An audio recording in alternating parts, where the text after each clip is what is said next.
was trying to fix to get myself connected without the young people assisting me. Sorry to be late by 15 minutes. I'm really glad to be with you all.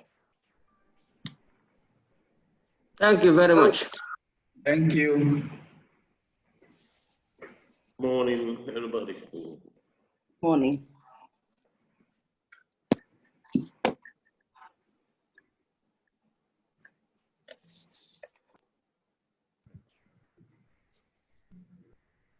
Yes, you want me to go straight away to my opening remarks so we get on with it?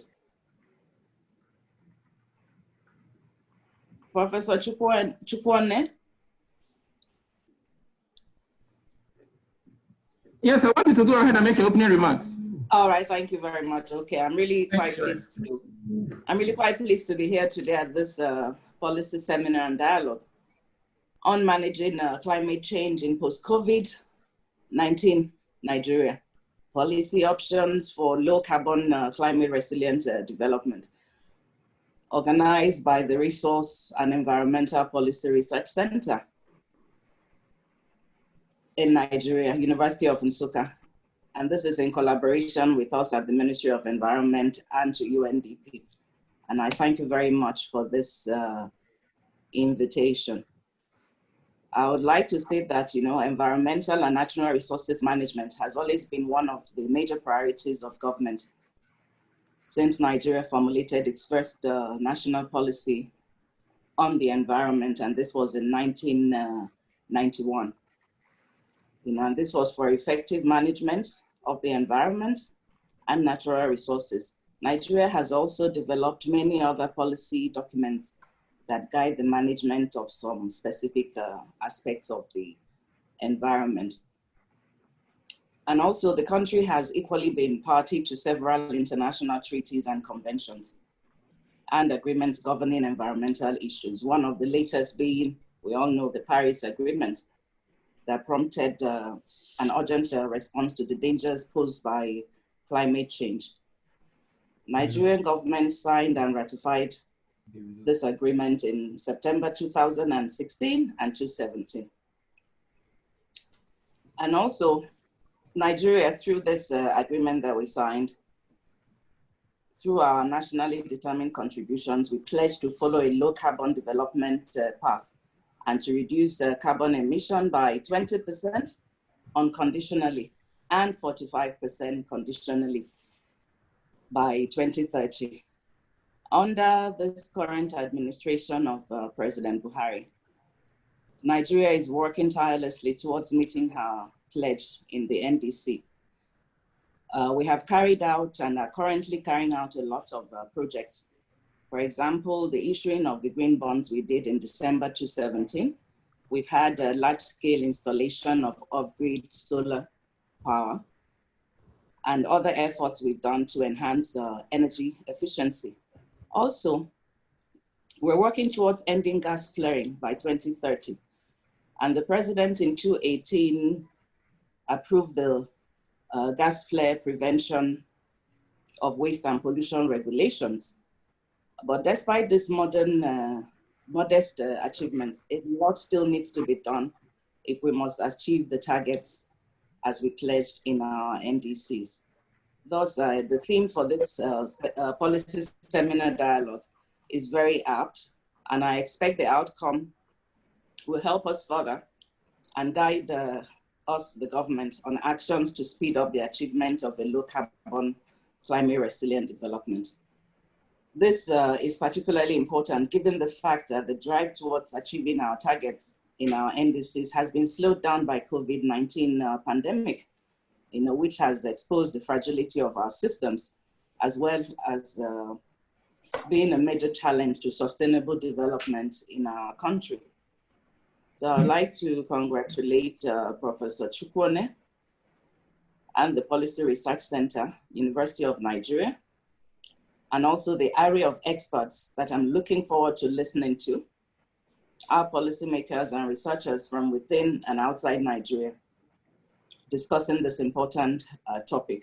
And I do hope that this collaboration between my ministry and the university will be deepened and strengthened with dialogue.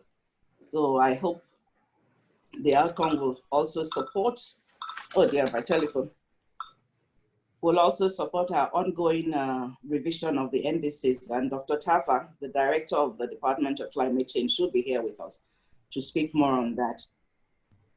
Not only supporting the revision of our NDCs, also the implementation of the post-COVID economic sustainability plan of the federal government. Because I believe all this will lead to the actualization of a low carbon climate resilient development plan for Nigeria and feed into the federal government's medium-term national development plan and Agenda 2050. So I wish you all a fruitful deliberation, and I hope to stay with you to listen in on everything, because we depend on the expertise of you, the experts, to guide us, the policymakers. Thank you very much. Thank you, Honorable Minister. Professor Steiner, I see you. I've heard about you. Well done. Thank you. And where are our UNDP partners?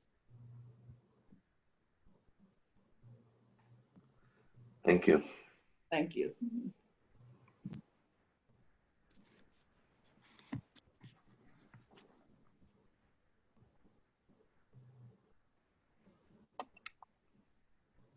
Good morning, Honorable Minister of State for Environment, Vice Chancellor, University of Nigeria, former Vice Chancellor of the founding Vice Chancellor of the Resource and Environment Policy Center, Director and the Convener, distinguished resource persons and eminent scholars, ladies and gentlemen. The United Nations Development Programme, with other UN agencies in close collaboration with the World Health Organization, is working with the government of Nigeria to prepare, respond, and recover from COVID-19. Our preparatory work for COVID-19 includes strengthening health system, procuring medical supplies, and leveraging digital technology to ensure that institutions continue to function during lockdown. We are supporting national response, which require limiting movement that could have a dire economic consequence through the provision of social protection opportunities to the vulnerable and whole of government and whole of society response approach that complements the effect of the health sector. Recovery, however, demands an understanding of the social and economic impact of the pandemic. It is only after we measure the impact that we can design an appropriate solution to address them. In Nigeria, the preliminary UNDP-led socio-economic assessment of the pandemic showed that any post-COVID-19 recovery strategy will need to reestablish the condition for a quick return to a path for economic growth, improved social contract, and overall human development that can foster more inclusive society in the future. While we are working closely with the government on COVID-19 response and recovery effort, UNDP is also supporting ongoing nationally driven implementation and revision of the nationally determined contribution. This support is part of the flagship climate initiative of UNDP, the Climate Promise, which was launched in September 2019 of the Global Climate Summit and now being rolled out in more than 110 countries, which Nigeria is one in the context of the global pandemic. I am certain that you would all agree that it is very important that we ensure that COVID-19 recovery plan do not shunt effort by a nation invested in greening their economy towards meeting the global target under the Paris Agreement. It is noteworthy that Nigeria, even under the strain of the pandemic, has continued to display high level of commitment and responsibility to its global pledge or enhancing its current NDC before the end of 2020. This is highly commendable and appreciated. UNDP's next phase of COVID-19 support to 2 countries targeted beyond recovery towards 2030 was recently launched by our administrator, and it will address recovery effort in 4 specific areas of governance, social protection, green economy, and digital disruption. The green economy plan is the most relevant to this dialogue. And with this caliber of intellectual and scholars assembled for this discussion, I am persuaded that can provide Nigeria with concrete policy options for not just for greening its recovery plan, but also with identification of quick win action and medium to long-term framework.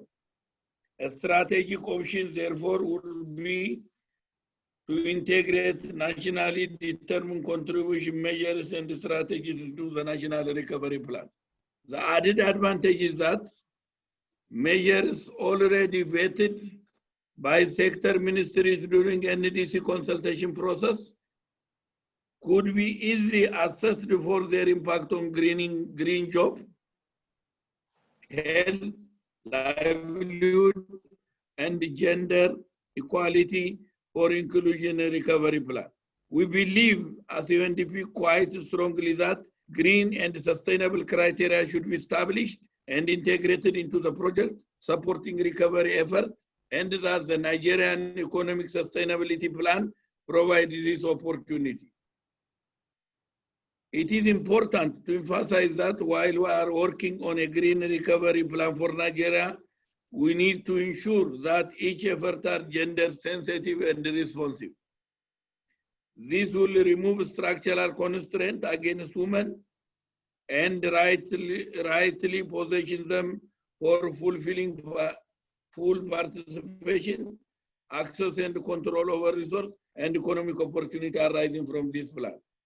I would therefore like to use this opportunity first to congratulate our Honorable Minister on the landmark approval of the National Action Plan for Gender and Climate Change by the Federal Executive on Wednesday, and to assure her of UNDP's continued support with the implementation of the action plan in developing a green economic future for Nigeria. Let me also express our appreciation to the Vice Chancellor of the University of Nsukka and the Resource and Environment Policy Research Center for Development in Nigeria for providing the platform for international experts, academicians, policymakers, private sector, and non-government organizations to constructively engage in charting low-carbon development future for our beloved country, Nigeria. I wish you a good deliberation and look forward for the outcome of the dialogue. I thank you for listening. Thank you. Good morning, everybody. Honorable Minister of State for Environment, former Vice Chancellor, University of Nigeria, Nsukka. On behalf of the Vice Chancellor, Professor Charles Arize-Chukwuigwe, I want to felicitate with you all as we deliberate on this all-important issue, managing climate change in post-COVID Nigeria, policy options for low-carbon climate resilient development. I may want to add both COVID and post-COVID, because if we reflect on the history of pandemic, we realize that in 1918, an influenza broke out and lasted for upwards of 2 years. The implication is that as we plan for post-COVID, let us plan and assume that we do not know the end yet, and therefore, there is need for us to tinker with what will happen during COVID and post-COVID with respect to climate change. We also know that climate change is not a new phenomenon. Climate change over history, over the years, has been an issue. Even during the Quaternary period, close to 1 million years ago, we recorded history of climatic fluctuations that devastated parts of the Earth. But at the point in question, those changes were the results of natural action. But today, anthropogenic action have led to undue changes in the environment, and this may have very devastating effect if we do not act now. So I want to thank REPREC, that is the Policy Center, University of Nigeria, EFD, Federal Ministry of Environment, UNDP, for collaborating to bring us this laudable idea and to tinker with ideas that will guide us throughout the century. I also remember, as the Honorable Minister has said, that Nigeria has been a signatory to many protocols and conventions aimed at assuaging the environment. Nigeria has also articulated policies, established institutions, including Federal Environmental Protection Agency, which later metamorphosed into the Federal Ministry of Environment, under which we have an EIA department, Environmental Impact Assessment Department, aimed at mitigating the ugly effect of environmental actions. I also know about the flare down policy of the federal government, which was instituted early in the century to ensure that Nigeria does not run the oil industry without caring for human actions and the social dimensions of the activities.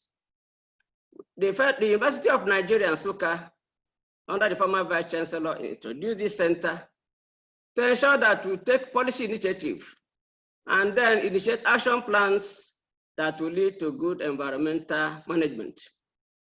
The university also has a full-fledged Faculty of Environmental Sciences. We also have Center for Environmental Management and Control, aimed at ensuring that Nigeria does well.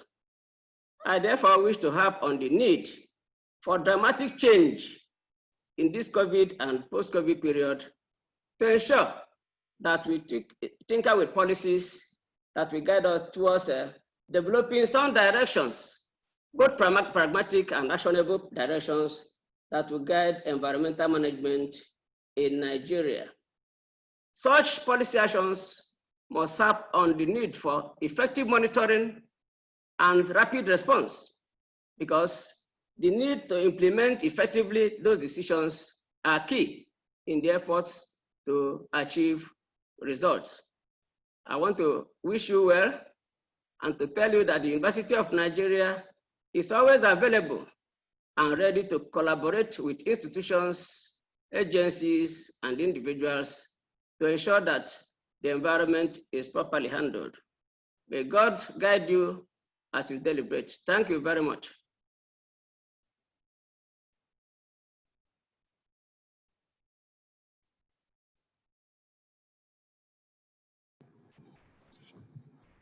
Yeah, Honorable Minister.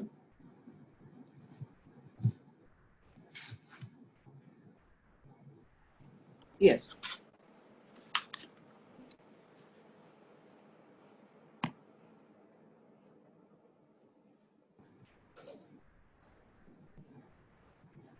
Minister, the next speaker, Professor Ozumba. Next remark, Honorable Minister. Okay. Nice to meet you. Go ahead. You should unmute. Ask him to Please unmute yourself. Yeah, am I audible now? Yes, you are. Thank you very much. I'll start by saying a big thank you to the Honorable Minister for making herself available despite her very pressing engagements. We are highly honored in University of Nigeria, and you are welcome. Thank you. And I also thank the Vice Chancellor, University of Nigeria, for very ably continuing with this initiative that was put up during the last administration. Thanks to all those that facilitated the setting up of the Resource and Environmental Policy Research Center, REPRES. at the University of Nigeria. I want to thank our partners from Sweden, from the Federal Ministry of Environment, and our international partners. Are very capable, I'll call him the CEO of this center, Professor Chukwone and Professor Priscilla Achike. They have continued to do a very good job, that we've gone this far. This is my first opportunity for properly addressing this center. And I must say that I'm highly pleased that what we started is going on, and very strongly too. As exemplified by this international meeting. It's important that you are addressing the mandate of this center with this webinar, you see, and bringing on international experts to formulate policies that will drive, post-COVID management of climate change and other things. We've been hearing so much about resetting the international and global agenda post-COVID. COVID is now a household word in the entire globe. As has been said, this is not the first pandemic, especially of viral flu nature. The world has come to it, but this has been totally global. It used to be in Europe, we used to hear about it in Africa, but now not only in Europe or parts of North Africa, but also in our own Nigeria. Why this is important is because our country, Nigeria, has an economy driven by high carbon. We know that our economy is driven by fossil extraction with devastating consequences. Even before COVID, we hear about oil spillage, and this is laden with a lot of high carbon in the riverine areas. And then we now have a devastated, not only global economy, but local economy. How do we manage this post-COVID? Now, if we look at all the topics about resetting the agenda, you see that within the ashes of any failure, the seeds of the next success is sown. This was a statement by a partner of Bill Gates. Now we look around, we see a lot of ashes of failure globally, even locally, especially in a fossil-laden economy. What are the gains? That is what we are brainstorming today. Even at the national economy, we see other things that could not be handled are being handled now. We talk about removal of the fuel subsidy. It could not be touched previously because of what we might call political economy. Now it's been effectively done, and I'm sure other aspects, health-wise, will be addressed at the same time. We'll talk about our non-functioning primary healthcare system. How can we deal with that? You cannot run any country without an effective primary healthcare system. We've seen it now. We can deal with that even from this seminar. This should be one of the fallouts. We can deal with economics, and then on the all-important environment. Nigeria has a lot of sustainable energy that are not fossil-driven. Even at the University of Nigeria, we've made our own strides. We have an energy center. And many people globally have expressed interest about sustainable energy that is not fossil dependent. I had to travel to Germany to visit their energy centers. I had to climb wind turbines. We have a solar system here that will help to reset the agenda, and so on. These are things that we have to look into and see how we can make it functional from this university, and then spread it out nationally, and then go globally. As we said, the experts here today will have to look into all those things and see how we can reset the agenda of post-COVID, management of the system. I wish you all very well. Once more, I say a big thank you, and we pray that this seminar will be very germane. Even people who helped very much to midwife this center, they might not be physically present here, but are contributing. We remember our own highly distinguished professor, Kevin Orama, wherever he is. I'm sure he'll be making important topics. Professor Thomas Sterner is very much welcome here. I thank you very much, and God bless you. Thank you very much, Prof. Ozumba. Thank you. This is the beginning of greater interactions between us for us to get a better greener recovery. Definitely. Thank you. So, Prof, who's next? Okay. I believe it's Professor Oladipo first, and then I'll Oh, Professor Oladipo. Okay. I don't have a copy of the agenda here with me. Good morning, Honorable Minister. Can you hear me? Yes. Good morning, Prof. Good morning. Good to see you again. Thank you. Honorable Minister, development partners, the University of Nigeria and the Center, other panelists on ground. Let me commend this initiative that has brought the ministry, development partners, and various intellectuals and experts in various areas of aspects of climate change together to start what I would call a process of putting together or supporting Nigeria to put together a long-term strategy that will enable us to migrate from purely fossil-dependent economy to energy that can be useful and be contributing minimally to the climate change scenario. Because of time, I will not be able to be showing many slides, but there is a PowerPoint presentation, which I believe the organizers will share with people later. The message is not new. It is known everywhere. We are not talking about something we have not had before. But the beauty of what we are doing today is that we are reinforcing the need for us not to stop talking about this issue, whether there's COVID or there's no COVID. Climate and climatic variability is a permanent feature of our life. It will continue to be with us, whether we like it or not. And there's nothing we can more or less do about it, but to try to minimize its impact and reduce its effect on us. My own topic is just to lay the foundation for what we know about it in terms of where it is now and what are the possible projections for Nigeria. Professor Chukwumerije will be able, Chris Chukwumerije will be able to talk a little bit more on other aspects.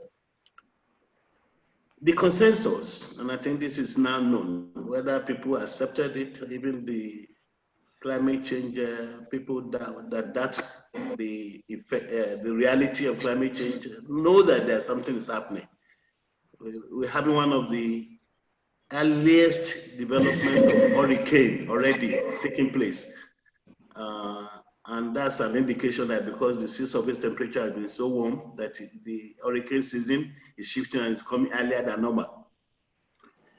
The World Meteorological Organization, in its last June statement, clearly indicated that the last 5 years have been tremendously warm, and this trend is likely to continue, putting the whole Earth into about 0.5 to about 1.59 degrees C above mean conditions. Just recently, the latest report also shows that July 2019 was perhaps one of the warmest months on Earth. And in that month alone, the high temperature conditions led to the melting of about 197 billion tons of ice in Greenland.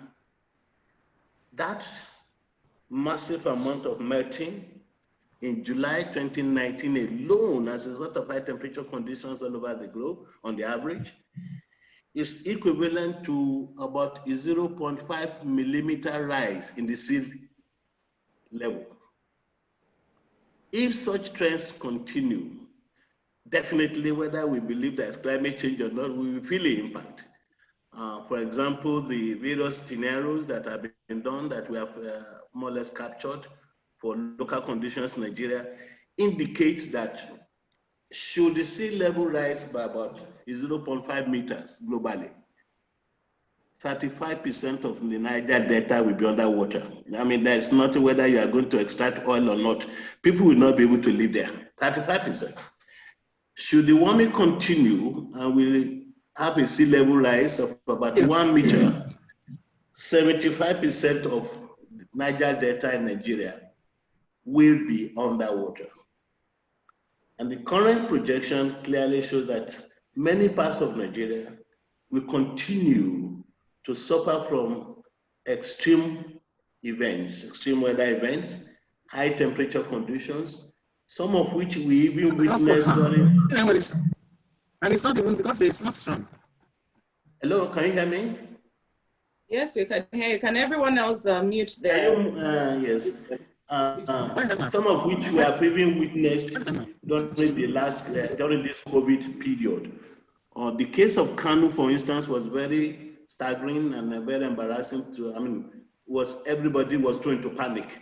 And that's because the high temperature conditions of February, March combined with the COVID virus thing to really lead to massive number of deaths, and particularly among the elderly that may not have been exposed to very good ventilation and all the rest. So you can see the synergy that high temperature that is likely to continue may create more problems. All the projections, both from various analyses that have been taking place and the recent one that is going to be published in the Ministry of Environment third national communication that I hope that will be released this year, indicate clearly that many parts of northern Nigeria will continue to burn in the sense that it's not fire, but the high temperature condition will be so hot that many may really not find it easy, and even some parts of southern Nigeria. On the other hand, those projections are indicating clearly that many parts of northern Nigeria may now witness a higher degree of dryness. The rainfall may come, but may be so localized and concentrated in the fact that in the long run that it is still bound to a sort of dry conditions, which means the probability or the feasibility of the glacier recharging itself may not be there for now, and that the high temperature and erratic rainfall may be a feature. And we cannot doubt these projections anymore. At least since I grew up and I can understand very well, we are witnessing perhaps one of the longest breaks, what we call August break in the southern part of Nigeria, of southwestern Nigeria in particular, in which it has not rained in many parts of southwestern Nigeria for the past 1 month, more or less, which has made the probability of having good maize yield this year difficult. But when this rain, when the system that broke now returns, we are likely to have very large amount of water, rain that will come within a very short period that will even create another flooding episode for us. So you can see what these high temperature conditions do is to create a lot of very serious anomaly.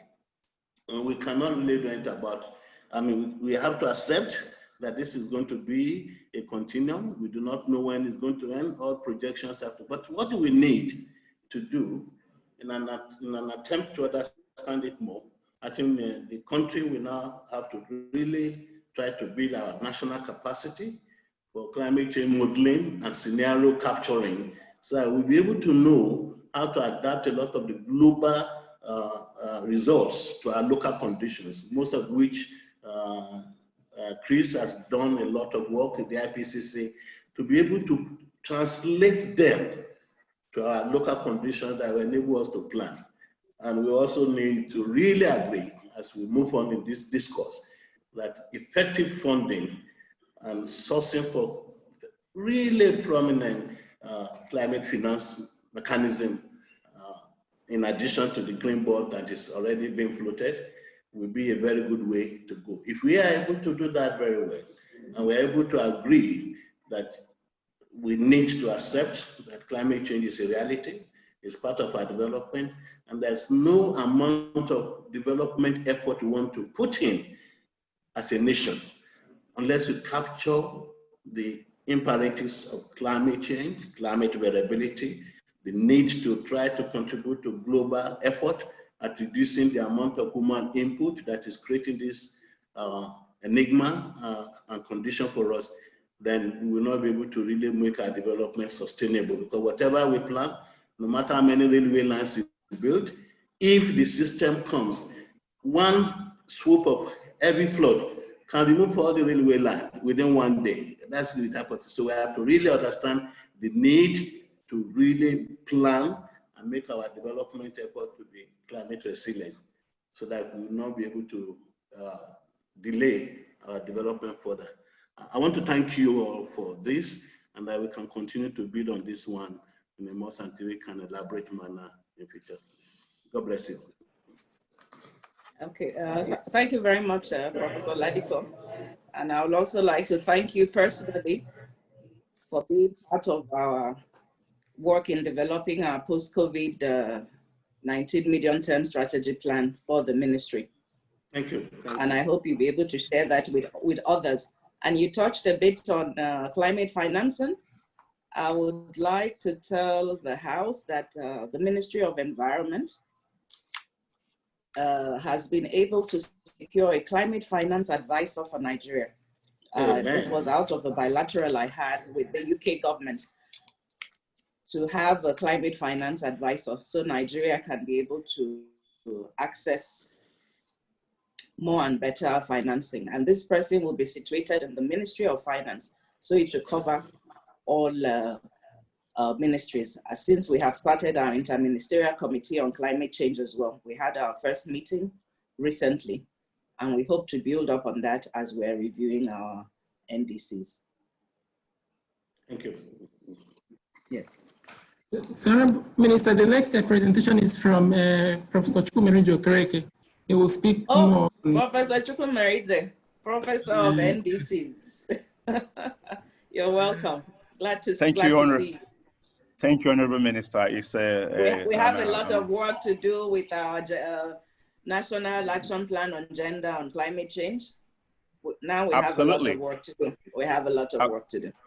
Absolutely, and congratulations for getting it passed at the Executive Council. Yes. Thanks to UNDP and WEP for that great work. Go ahead. Ladies and gentlemen, colleagues, distinguished colleagues, international donors and partners in development. It's a great privilege and honor to be here. The word amiable and dynamic is well overused, but I think they are suitable for our Honorable Minister for State in terms of the way that she has tried to push forward in creating the right policy frameworks and action plan for Nigeria on a range of different issues pertinent to a positive response to climate change from Nigeria. I'm following behind a man we call the overseer, the general overseer on climate change, Professor Emmanuel Ladipo. So it's very hard to see what to add to his excellent presentation.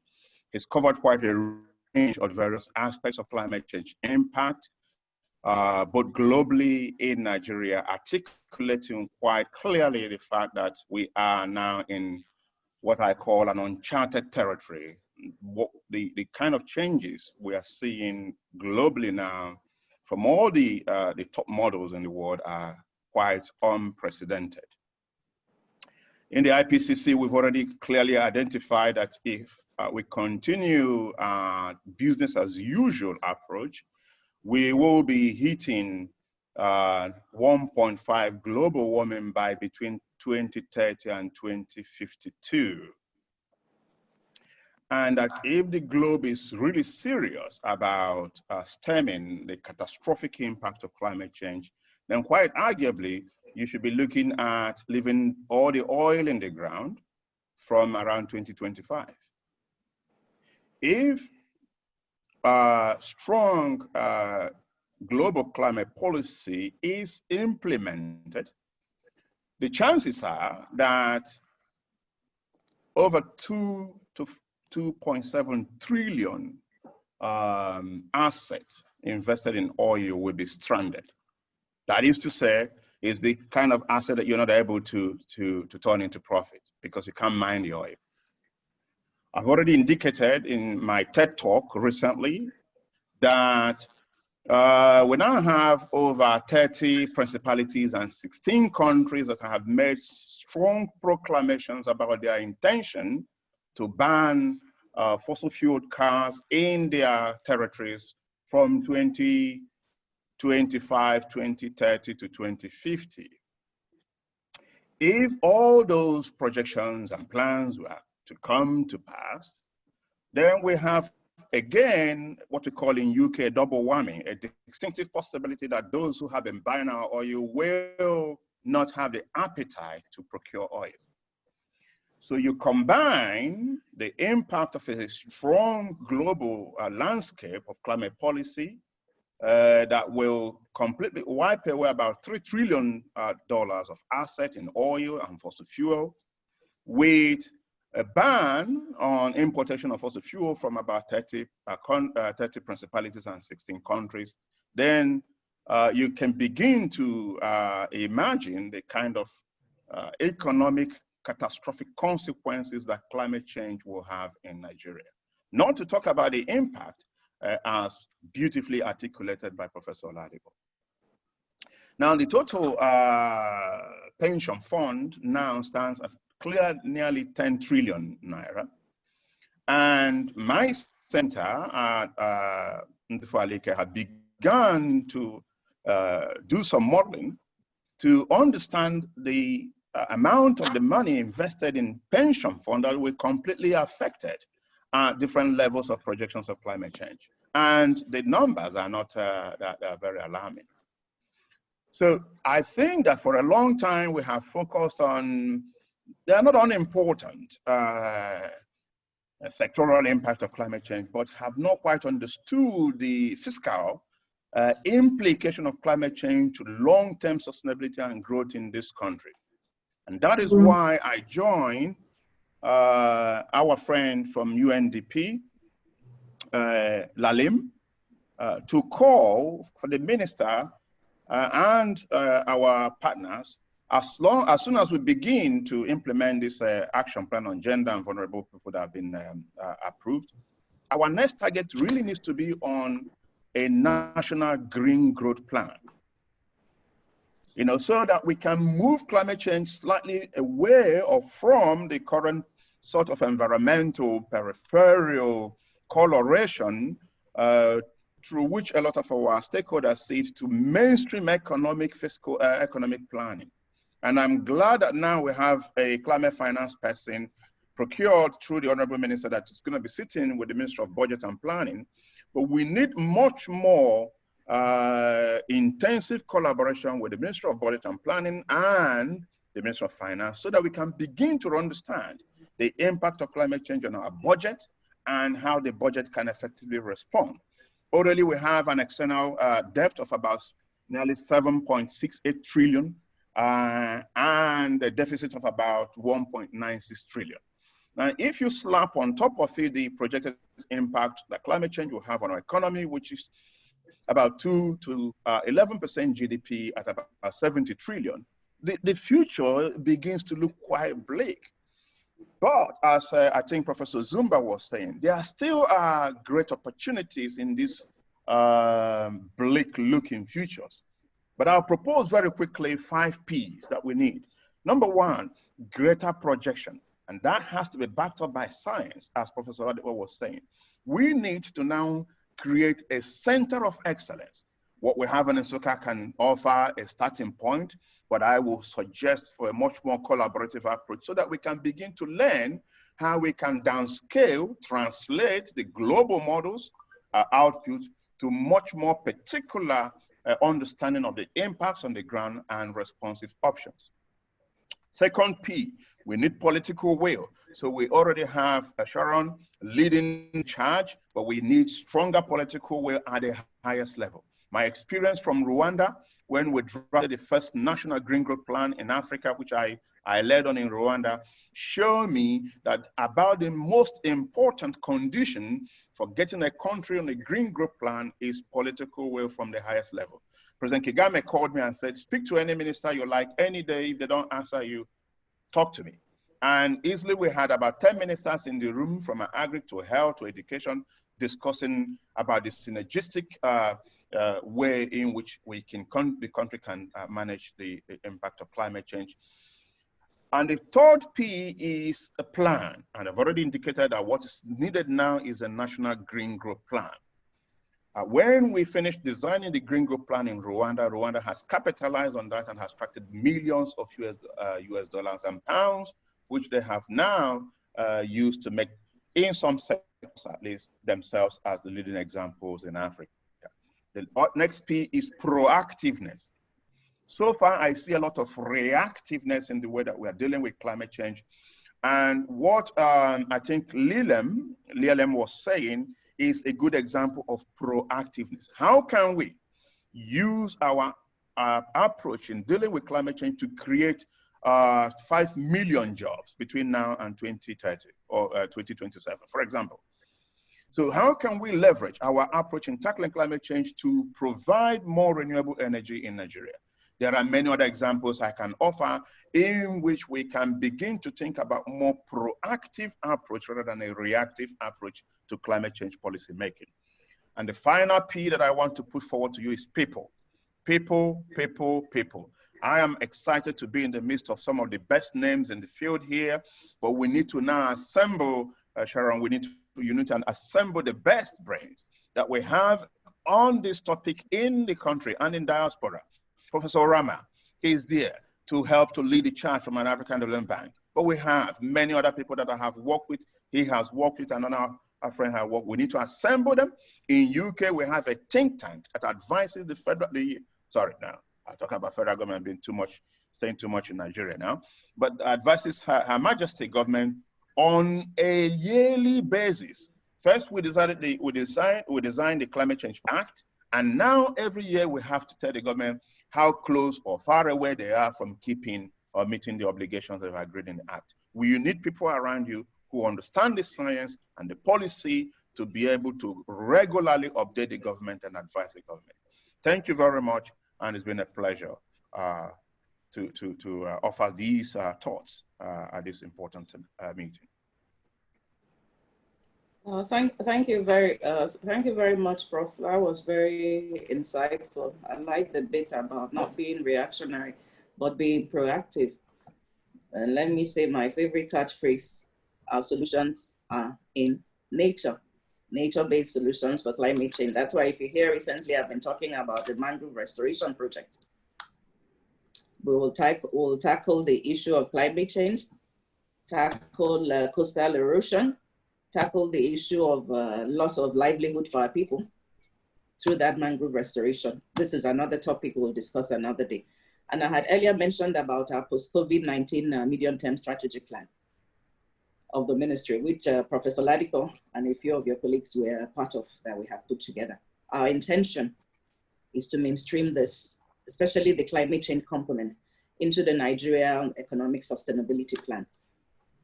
We're going to make sure we work on that to get that in. The conversation on climate change is coming up during FEC amongst the ministers. Even the president is very committed to this.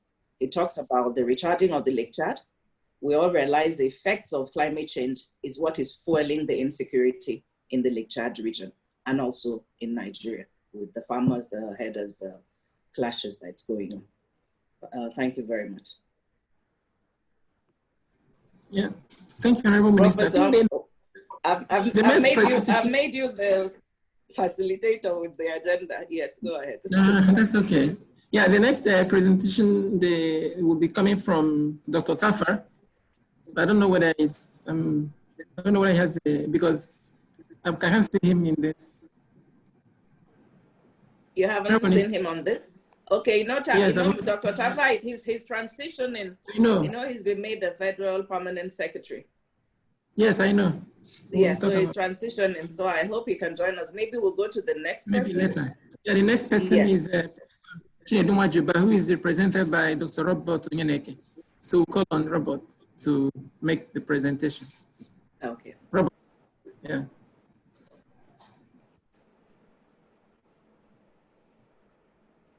Dr. Robert, can you mute? Dr. Robert Onyeneke. Dr. Onyeneke, please unmute yourself. You are muted. Can you unmute?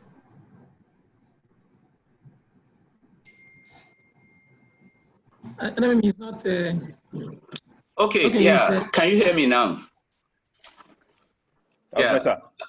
Okay. I want to thank the organizers of this program. This is really important, especially now we have the pandemic, which is affecting the climate change adaptation priorities of Nigeria. I want to also thank the Honorable Minister of Environment, State for Environment, and other senior colleagues and professors here. I am glad to add my voice to what Professor Oladipo and Professor Chukwumerije, what they've said. I am representing Professor Nwajuba. He is unavoidably absent. He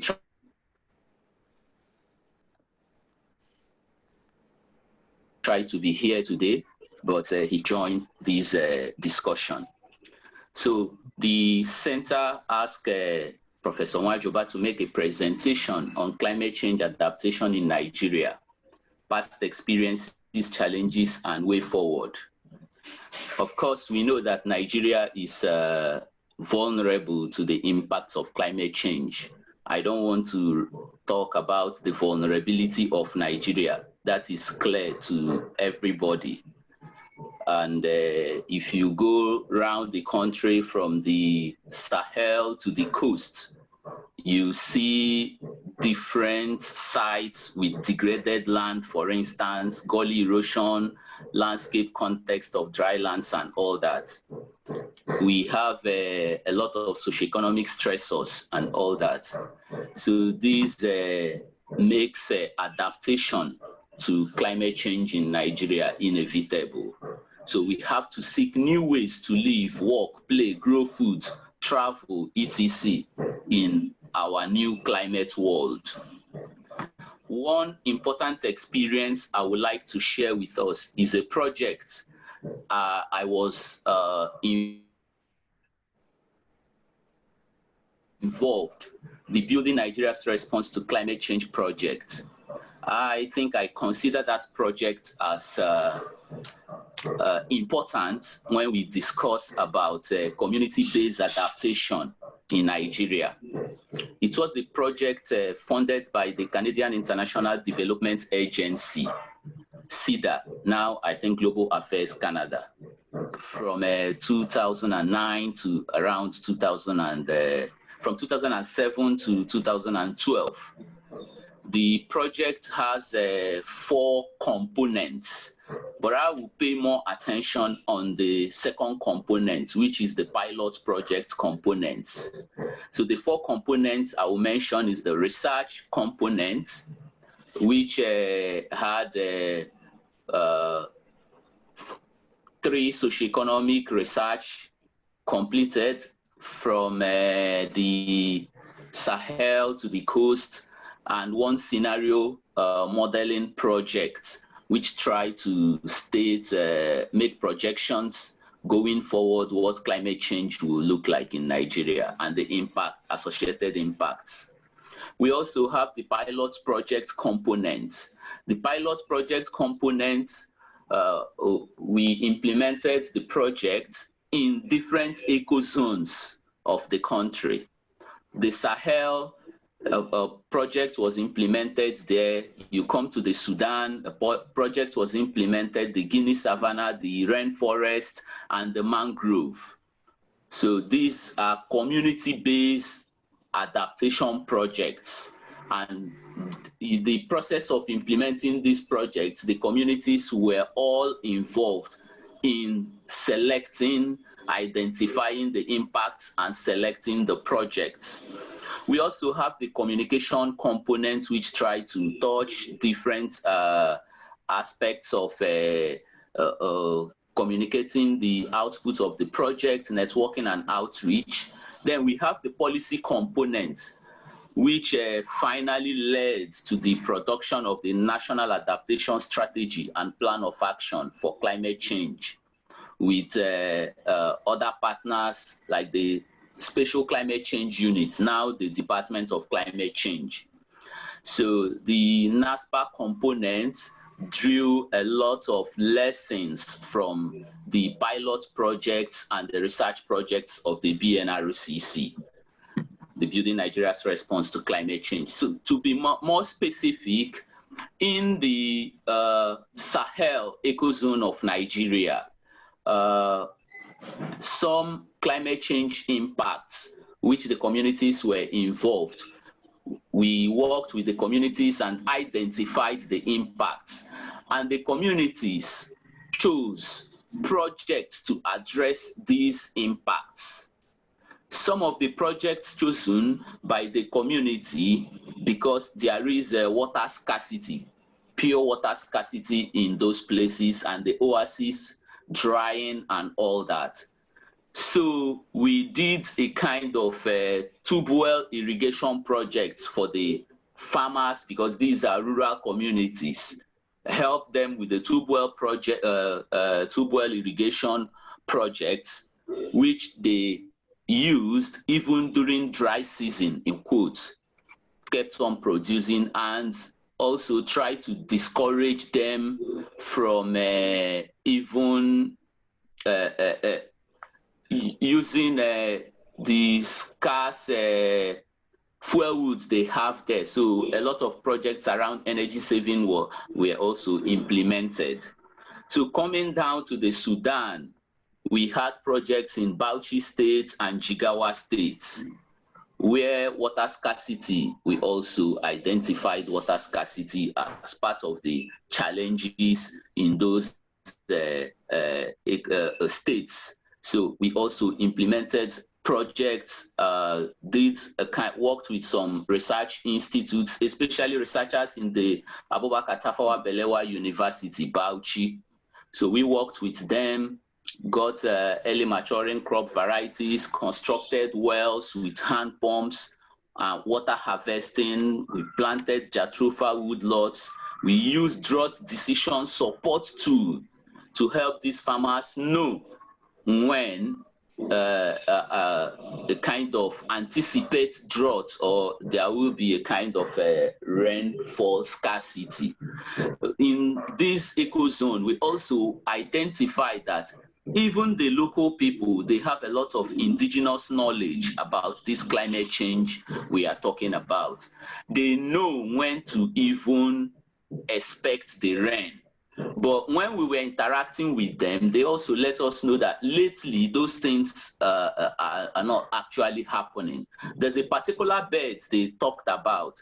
Once the bird starts coming down or flying low, it means that the rain will come anytime soon. So indigenous knowledge is also very important in adaptation planning. That's just what I want to emphasize.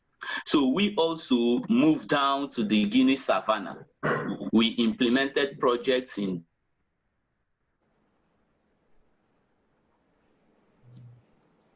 Benue State, Dauzu, and other communities in Benue. So the Green Watch Initiative, which happened to be our partner in Benue, handled a lot of adaptation activities, which the rural people identified, prioritized when we applied our social analysis systems methodology. We worked with these people. So earth dams were built, constructed underground water reservoir, introduced improved variable crops variety, dry season vegetable farming, a lot of things we did in Benue.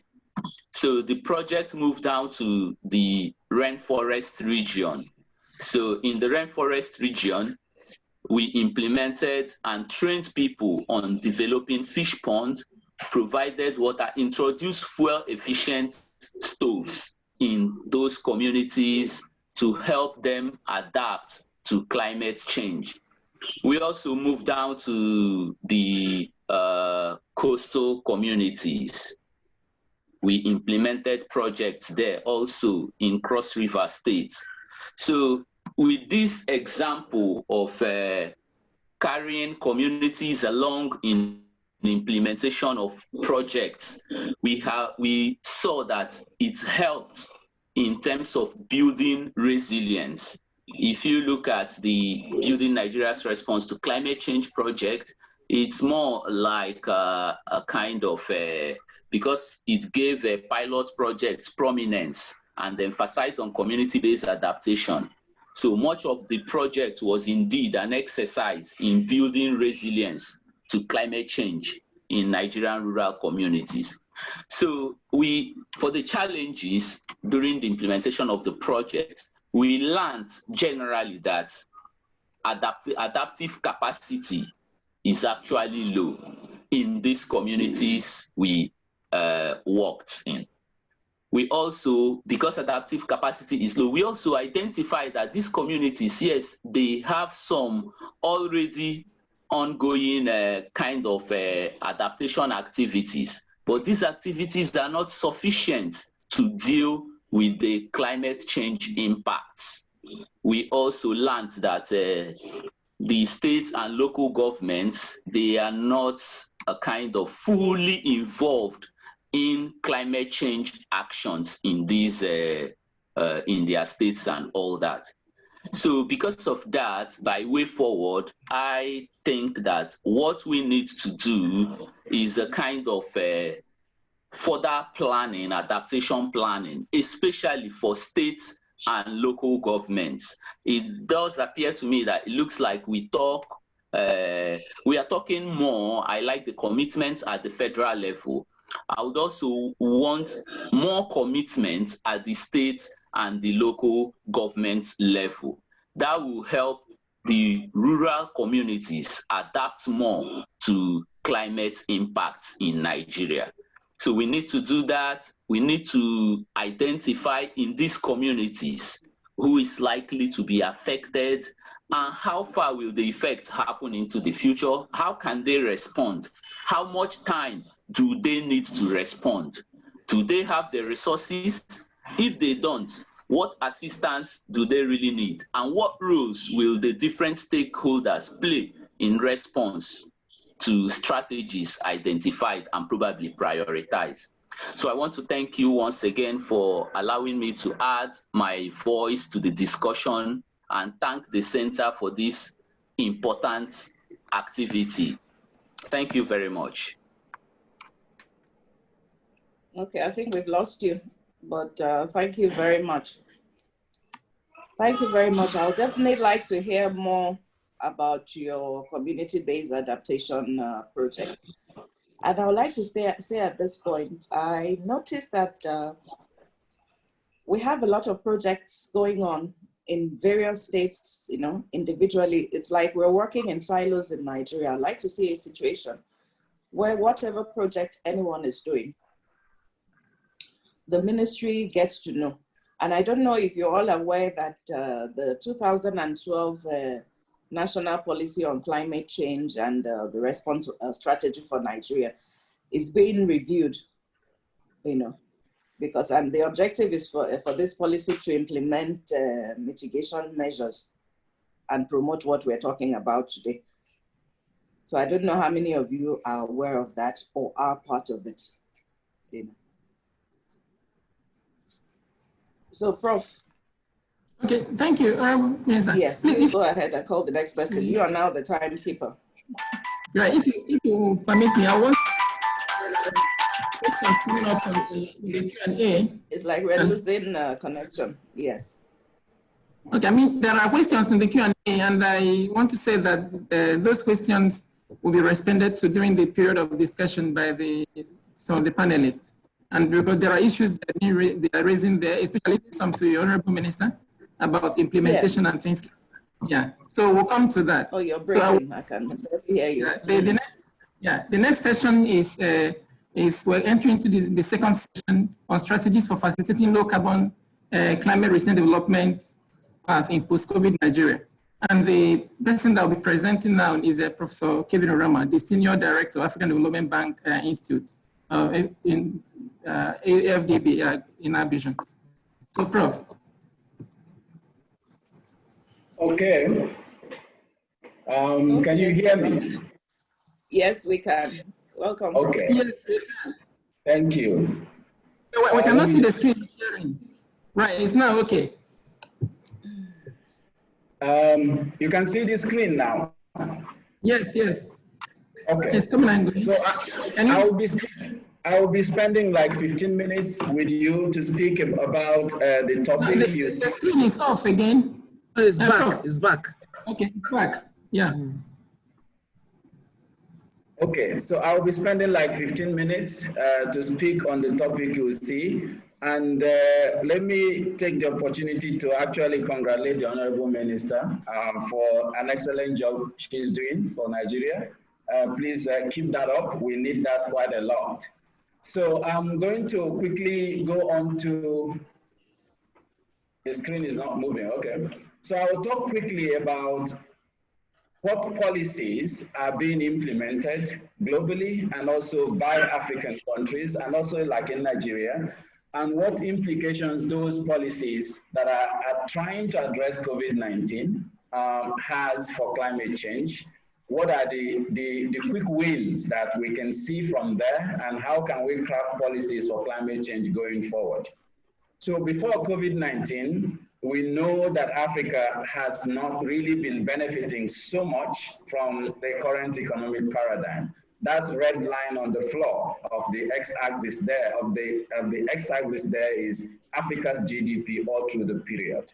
So this for me is very important, because arguing that we continue doing business as usual is almost like a no-brainer, because business as usual has not been good for us. And COVID-19 is giving us an opportunity to rethink how we do business, and then green recovery is a very good option, especially given that most of the African economies are naturally green. So COVID-19, the abrupt halt that COVID-19 brought to the whole world have now shown that we can actually change the current paradigm from what it used to be, which has been driven as the business that we have to do. One key area that I'm very keen about is about shortening value chains. And what we see here is that in this slide is that Africa has not been really doing that quite a lot. So, Honorable Minister, when we are talking about climate change, I want us to really look at climate change, the climate as the bigger cosmos within which the economy actually operates.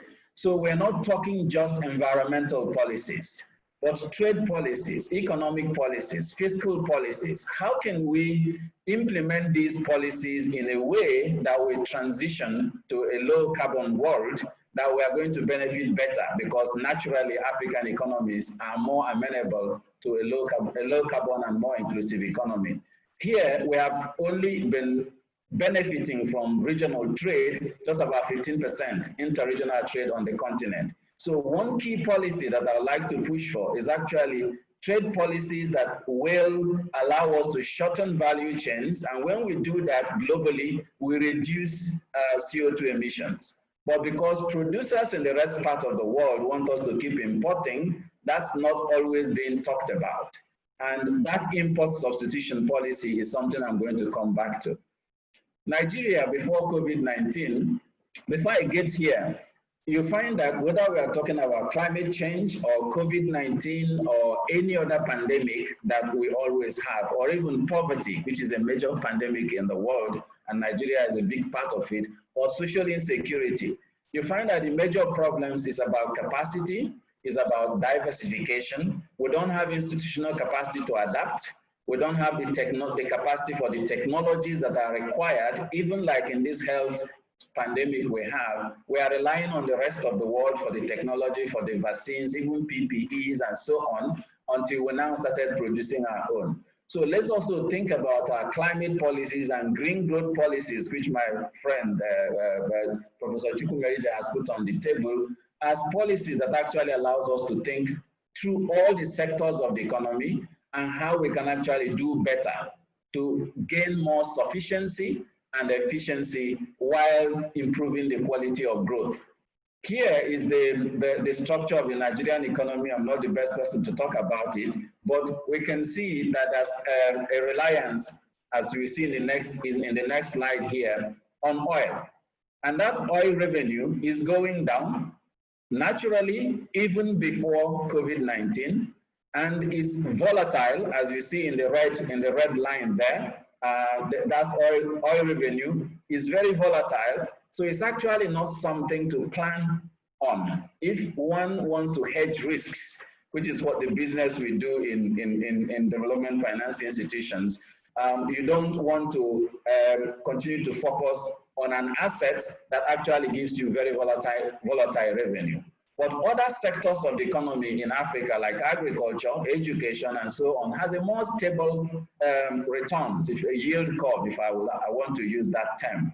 So this is a big plus for us in thinking about green growth of winning Nigeria from the oil economy, because the oil economy has not actually done us so much good. It gives revenue to the government, but actually doesn't bring stability or a platform that can allow the government to plan effectively.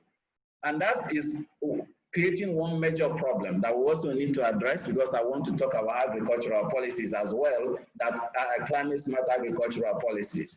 Majority of Nigerian households spend more than 50% of their disposable income on food.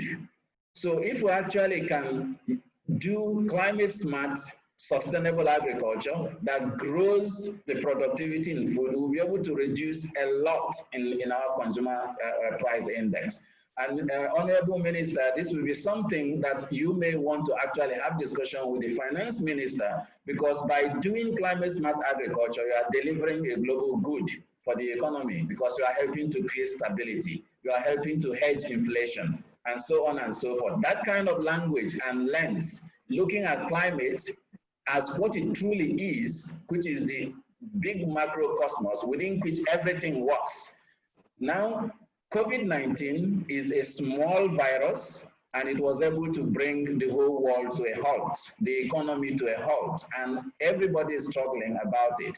Now, what of when the climate catastrophe comes? So for me, this is the parallel I like to draw between climate change and COVID-19, because both of them are supranational challenges, and both of them are challenges that we don't really understand fully in terms of the science of it, but are challenges we do know that are catastrophic if it hits us. So people who may want to argue about climate science may try and argue about the epidemiology of COVID-19 and get out there. When the person is on ICU, then the person will rethink how that is. There will be some people who will argue that Africa has not contributed a lot to climate change. As you see on this graph, again, just like in GDP, our graphs are always on the x-axis, because we are not contributing much, we are not benefiting much. In here, you see that Africa is not in the G20 of CO2 emissions, but all these stories does not tell us about the impacts that it has on us. I skipped some slides because of time, but if you looked at those slides, it was looking at our preconditions. What are our capabilities to address these risks if they do occur? We don't have them, be it in health, climate change, education, financial crisis. Africa and major oil-rich countries in Africa are always heavily impacted. And in our modeling, the greatest access in terms of transmission channel of the impact of climate change, of COVID-19 on Nigerian economy is actually that oil dependence. major resource-dependent economies are heavily impacted. And always, for every crash you have, that is what you get, because the economy is reliant on one particular, is not diversified. And that already is picking out a policy that I would like to push quite a lot when I come to that point, which is about diversification. Here is comparing Nigeria to the other countries in terms of CO2 emission. The red line is Nigeria and the structure of the Nigeria's CO2 emissions. And again, that will tell us where to target our policies. You see that the biggest part of this pie is in energy and also land use change. So we need, this is where our CO2 emissions is coming from in Nigeria. So we need to focus policies that actually addressing the areas where we can have big gains in reducing CO2 emissions. And if I had presented all those other economic analysis slides, you will also see that these are the areas where we will make big gains in terms of economic profit. Because I always look at climate and green growth as a win-win scenario. I always used to talk about the triangle, where you talk about the environment, you talk about the geophysical resources of the environment, you talk about society, about social inclusion and social equity, and you talk about the economy, about inclusive growth. And if only we can bring that together, we will always win. But the problem we're having now is that we just focus on the dollar, and we're actually not looking at where to get the dollar more. In Nigeria, if we diversify our economies more into land use, which is agriculture, the forest, reforestation, and so on, we'll be able to make a lot much more than we are making by focusing on oil alone. And we'll also be able to reduce volatility, which is the major problem of every finance minister in Nigeria, because you always have that volatile structure that you have seen. In energy, I'm going to come at the policies that we need there, because I have only 5 minutes now to go. Now, the impacts of climate, of CO2, of this COVID-19 in Africa, people will argue it is small, which you see here, but that of Nigeria is going up in terms of the cumulative parts of it. But the good news is we seem to have seen some reached a peak in terms of the daily occurrences. These are 7-day moving averages. So here is the number of deaths, the panel on top, and this panel is the daily occurrences and the cumulative deaths that we have had and the cumulative cases that we have had. So we seem to have reached a peak in terms of how this is impacting on Africa. In Nigeria specifically, the same. We also seem to have reached a peak, but we always see there's a lot of rebound effects that we see in this thing. So this is not to give us so much hope to think that we have come out of it. But I put that because when we are talking about COVID-19, we need to think about the impact channels. One, on the economy. There's no gainsaying the fact we're going to have a big dip in our economy, up to 7.3% in Africa. Sorry, I haven't done the analysis for Nigeria. Inflation will go up, but again, as I've said, countries that are dependent on natural resources and exportation, importation are most impacted. Expansionary fiscal policies is a major problem for governments there, and so on and so forth. But if I just go straight now and talk about, let me not jump this, the hunger pandemic.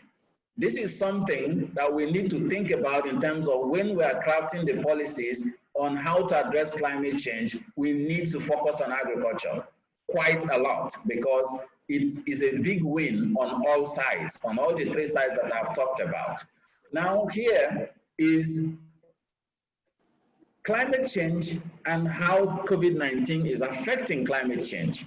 The decline in economic activity can be seen as positive.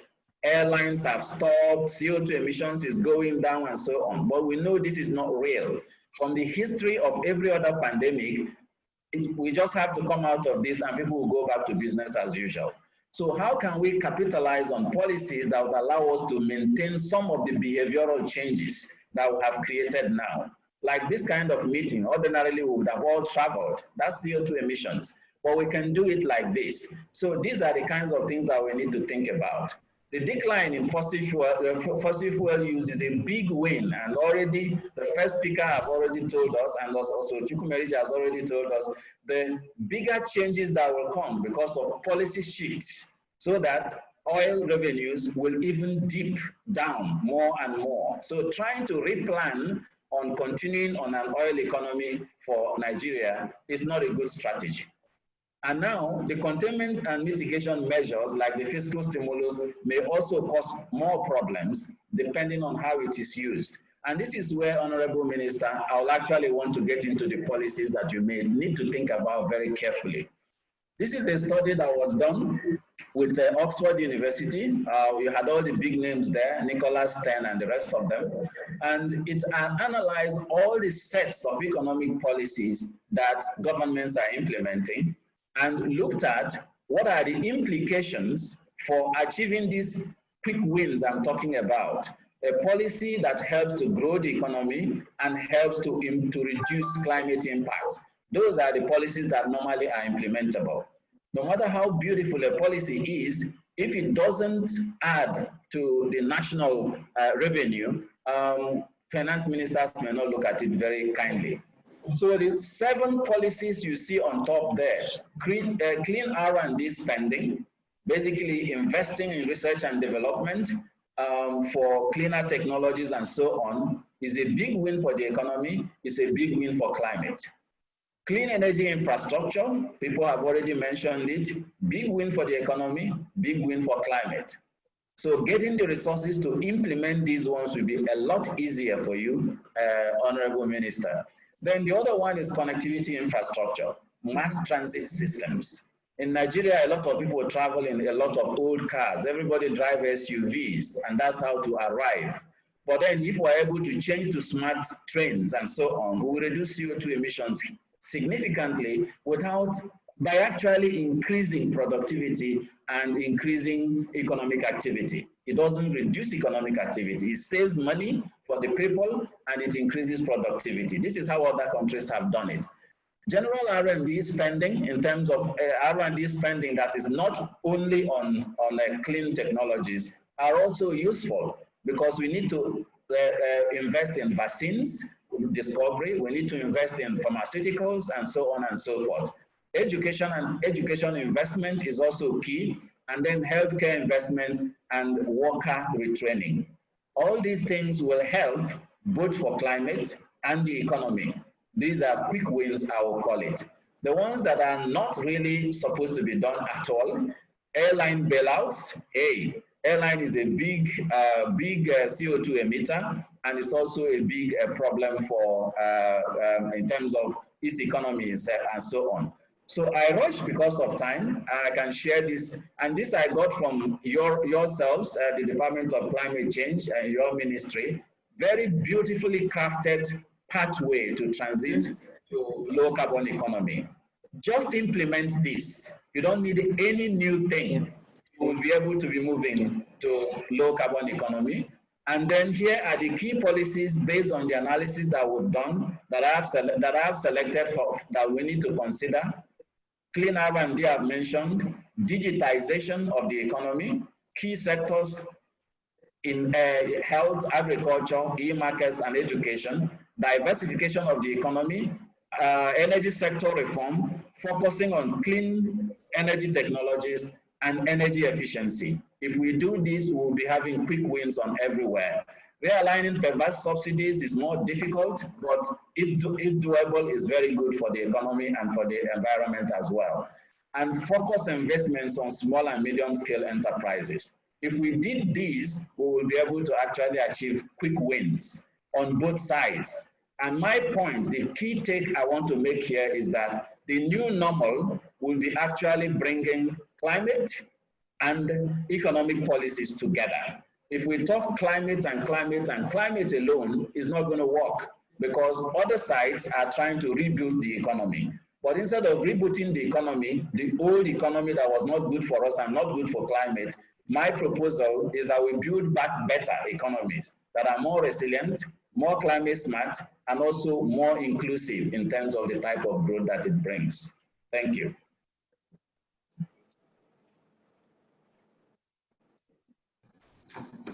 Oh, I thank you profusely, Professor Orama. This is extremely enlightening for me. And it's like you read my mind when you talked about me meeting with the Minister of Finance.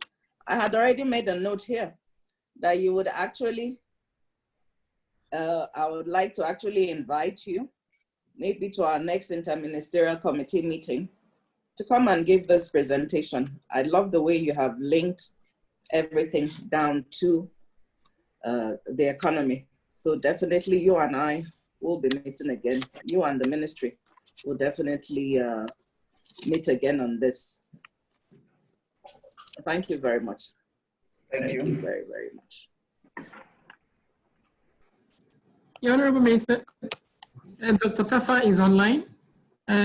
Will you ask him to present, or do we go to the next session?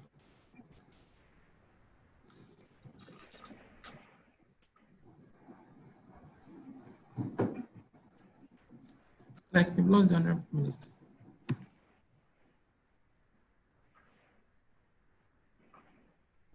Sorry, we lost the Honorable. Okay, you're online. Did you hear me? Yeah, no, I didn't hear you. Okay, I wonder if you heard my intervention. Yes, we had your intervention. I was asking that. Was my intervention? Yes. Yes. Yeah. Dr. Tafa is online now. Do we ask him to make his presentation? Can you hear me? Oh, yes, just for him to update us on where we are on the NDCs. I'm sure you all want to hear about that. Okay. Yes, because I actually sent for him because he said he wasn't aware of this. I'm surprised. P.S. Tafa, where are you? Good afternoon, Honorable Minister. Good afternoon, Honorable Minister. Good morning. Yes, good morning. Let me remove my cap so that I can be seen. So,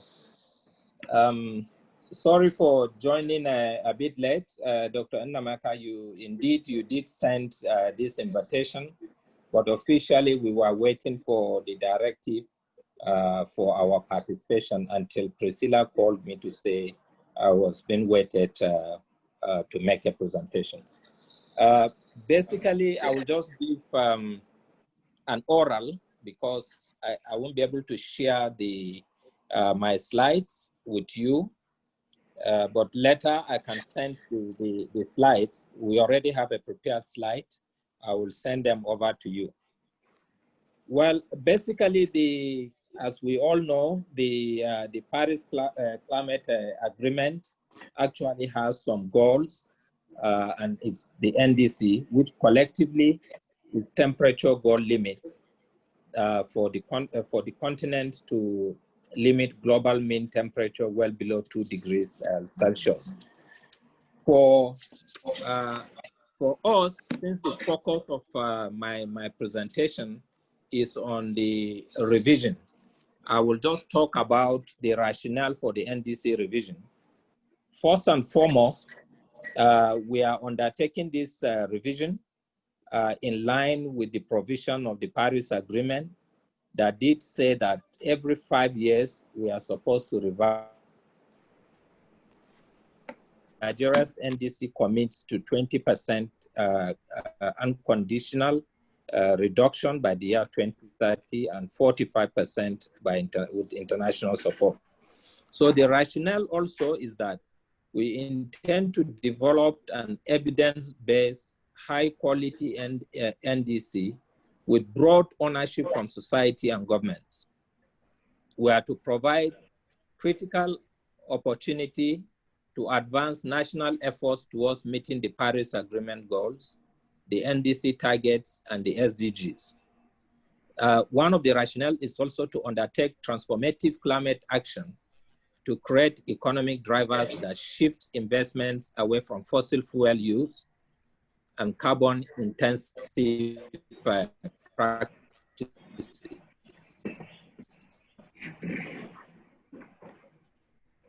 Is also to increase the utilization of natural natural capital and nature-based solution to address climate challenges. And we cluster ownership at national and subnational levels. Existing targets, policies, and measures were to incorporate new sectors and new emission data, and were to access cost and investment opportunities. Then we monitor progress and strengthen.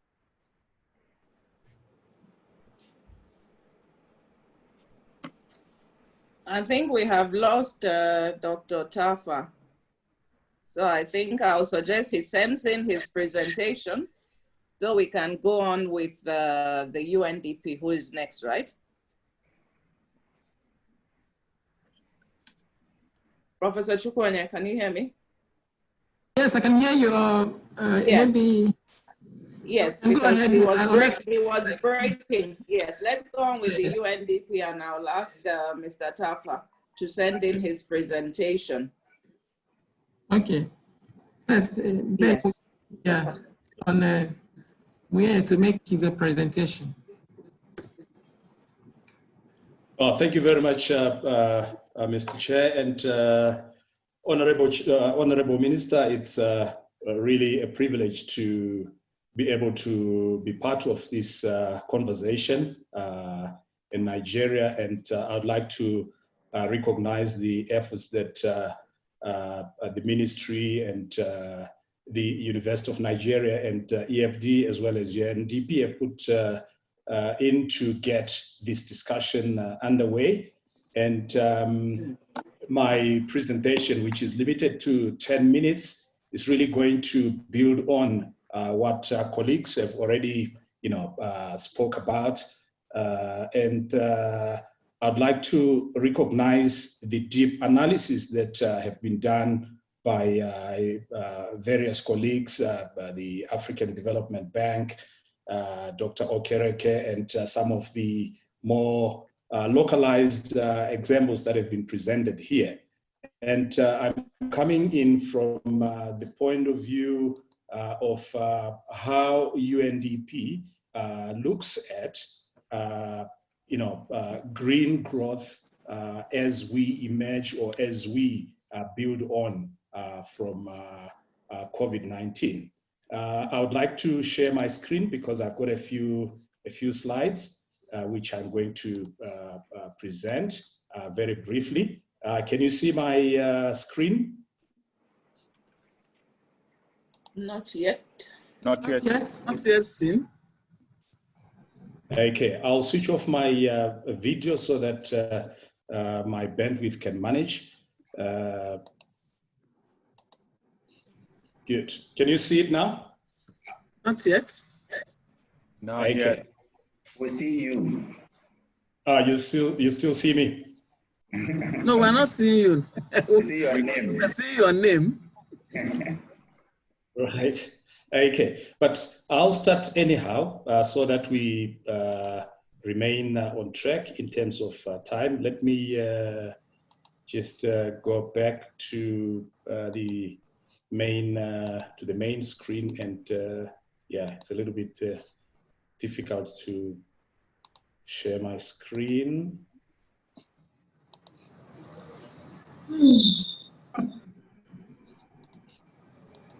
Right, apologies for that. I'm sure it will come up very, very quickly.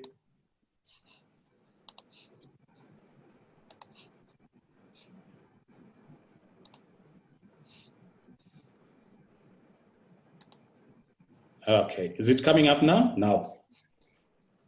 Not yet. Okay. Right, I think it will come up now. Yeah, I think it's coming up. Yes, it's coming now. Not yet, yeah. It's not yet, yeah. Oh, good. We can Great. see it. Thank you very much. So, Honorable Minister and distinguished panelists, I'm going to present about the UNDP integrated offer for green recovery. And I get a lot of inspiration from the statement made by the UN Secretary General earlier this year, where he said we simply cannot go back to where we were before COVID-19 struck, with societies unnecessarily vulnerable to crisis. We need to build a better world. And that better world is going to probably be realized as a result of a number of shifts that are going to be prompted by realizations in various areas where the world is facing crisis. And COVID-19 has just come in to demonstrate how vulnerable our human and economic systems are to several disruptions. And we have identified as a UNDP several of those issues or tipping points that we call tipping points that are going to be necessary for the transition or for the shift in our global social, economic, and environmental systems towards a better future. The first one being the need to push against socioeconomic inequalities, being aware of the scale and impacts of misdirected subsidies, and recognition of the planetary crisis that we are facing, climate, biodiversity loss, and drive against gender inequality, and drive against digital inequality, and the need to deploy digital revolutions to critical services, and the need to recognize the needs of fragile conflict and crisis affected contexts, as well as the awareness that debt, capital flight, and trade stops threaten recovery. Now, in the process of assessing the socioeconomic impacts of COVID-19, a few patterns have been emerging across the globe. The UN system has been undertaking in various countries these socioeconomic impact assessments. And some of the top concerns that are emerging in different contexts, relate to the need for strong economic responses across the world, which are the red bars there. In each and every region, the need for economic responses are very prominent from the analysis that the UN has been doing. And if you look at Africa in particular, the need for protecting people is one of the most important things that is coming out of the socioeconomic impact assessments, followed by a strong economic response. The reason why I'm saying this is because we were also looking at how sustainability is coming up in these analyses as a top concern, and it's coming up in a few places, but at a very low level, which means that if we are going to realize a sustainable future, we have got to look at how the top concerns, the priorities of the different countries can actually be the drivers of the green economy themselves, because this is where a lot of resources are going to be put towards. And now this has kind of helped to shape UNDP's strategy for socioeconomic recovery, and some of the programs that we are putting in place and the resources that UNDP and together with other UN agencies are actually mobilizing to support different countries in the areas of health, protecting people, economic recovery, macroeconomic responses, and social cohesion. And these are anchored on 4 pillars that over the next few years, UNDP is going to be driving as a way of supporting recovery post-COVID-19. We have got social protection as a key pillar based on the priorities and the needs of the countries. Governance, very important. Digital disruption and green economy put in there as a deliberate pillar for driving the COVID recovery strategy of UNDP. And this does not mean that green economy is going to be standing on its own, but it's going to be integrated across all the pillars and the priorities that as UNDP, we are going to be supporting countries and communities to realize. And in pursuit of this green economy post, as we build back from COVID-19, what do governments need to realize that UNDP is going to bring on the table as part of its offer? The first thing is, market intelligence. This is where we're going to, deploy a lot of our, technical expertise to support countries to analyze systems for transformation towards a green economy.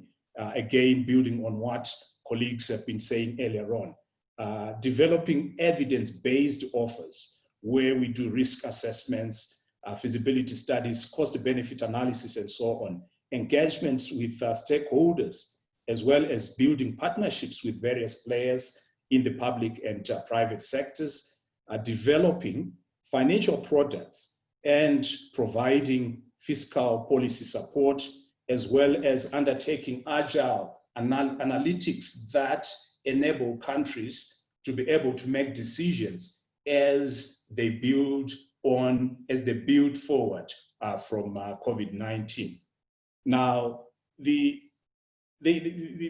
dimensions of our offer for a green economy are based on a cross-cutting approach where we have got nature, climate, and energy at the core of what we're trying to infuse into all the programmatic areas of UNDP. And this is in the context of preparation for crises such as COVID-19, responding to the crisis, as well as recovering from those crises. And of great importance is leveraging NDCs and UNDP investments for structural transformation, steering policies, fiscal stimulus, and private sector finance towards a green recovery. And the second one being the identification of viable alternative pathways to build back better, to help governments build the business case for sustainability and climate action while pursuing no regrets policies. And the next one is to provide targeted assistance to sectors that are at high risk and those sectors where there is high impact, such as clean energy, food and agriculture, nature-based tourism, and so on. The final thing being green job creation and strengthening livelihoods and resilience, simultaneously addressing the impacts of immediate economic dislocation and creating new opportunities for livelihood transformation and economic growth that address the ongoing climate and broader environmental crises, such as biodiversity loss and climate vulnerability. And this should help us to drive a systems shift towards green recovery, where we identify and understand the risks and opportunities through diagnostics, some of the points I raised, making evidence-based public policy and budgetary decisions, as well as facilitating shifting investments and incentives towards sustainable development goals pathways, SD pathways, by engaging and empowering governments, businesses, people, communities to leap forward.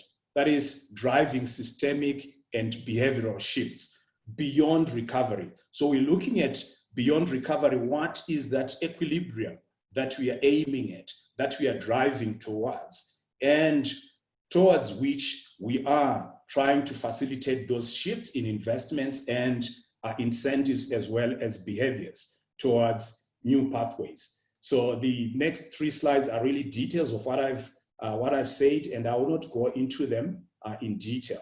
Now, this is a global offer that is supported by resources as well as partnerships with other UN agencies and other partners in the public and private sectors, and that is supported by UNDP presence in specific countries, as my colleague Lealim has articulated earlier on and demonstrated.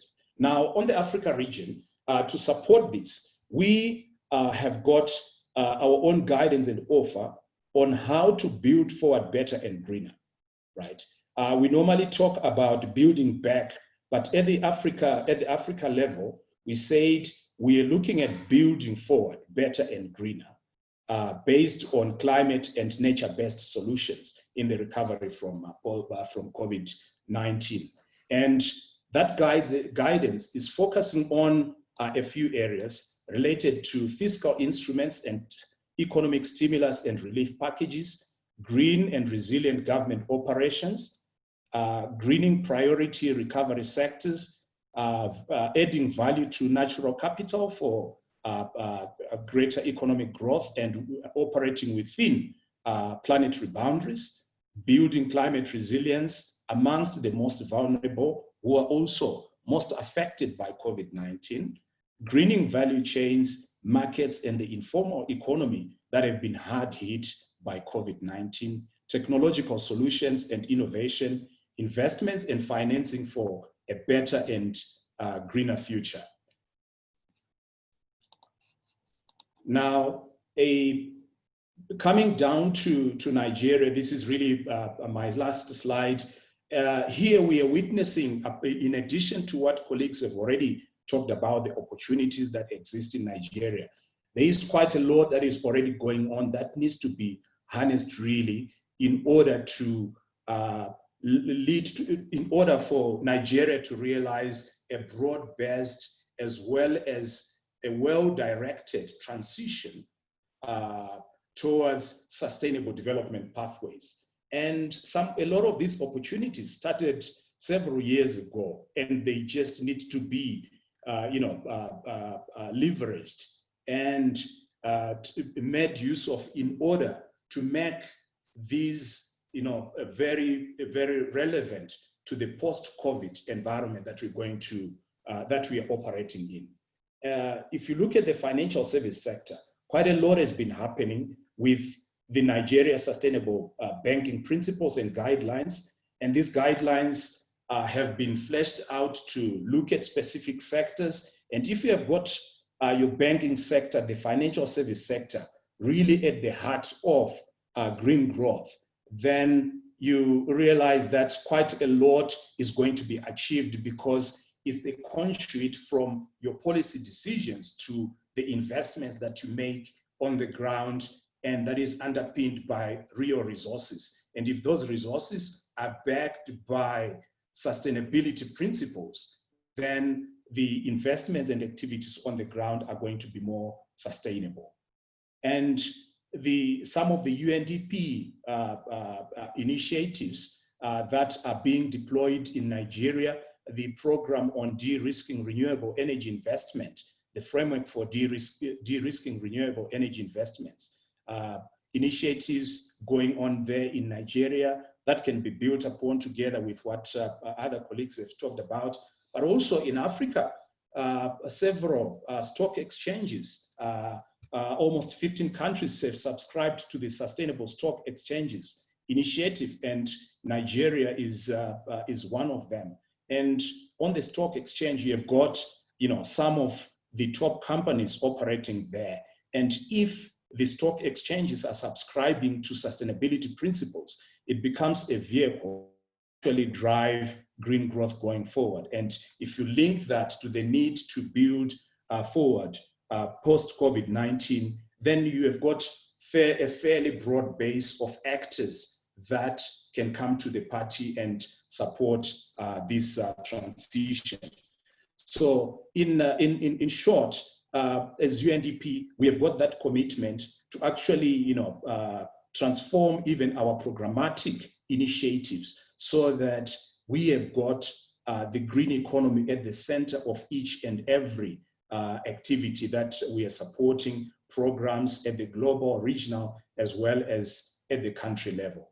And this is done in partnership with other actors on the ground and globally. I would like to leave it there, Chair and Honorable Minister. And once again, thank you for this opportunity that we have had to make this intervention. Thank you.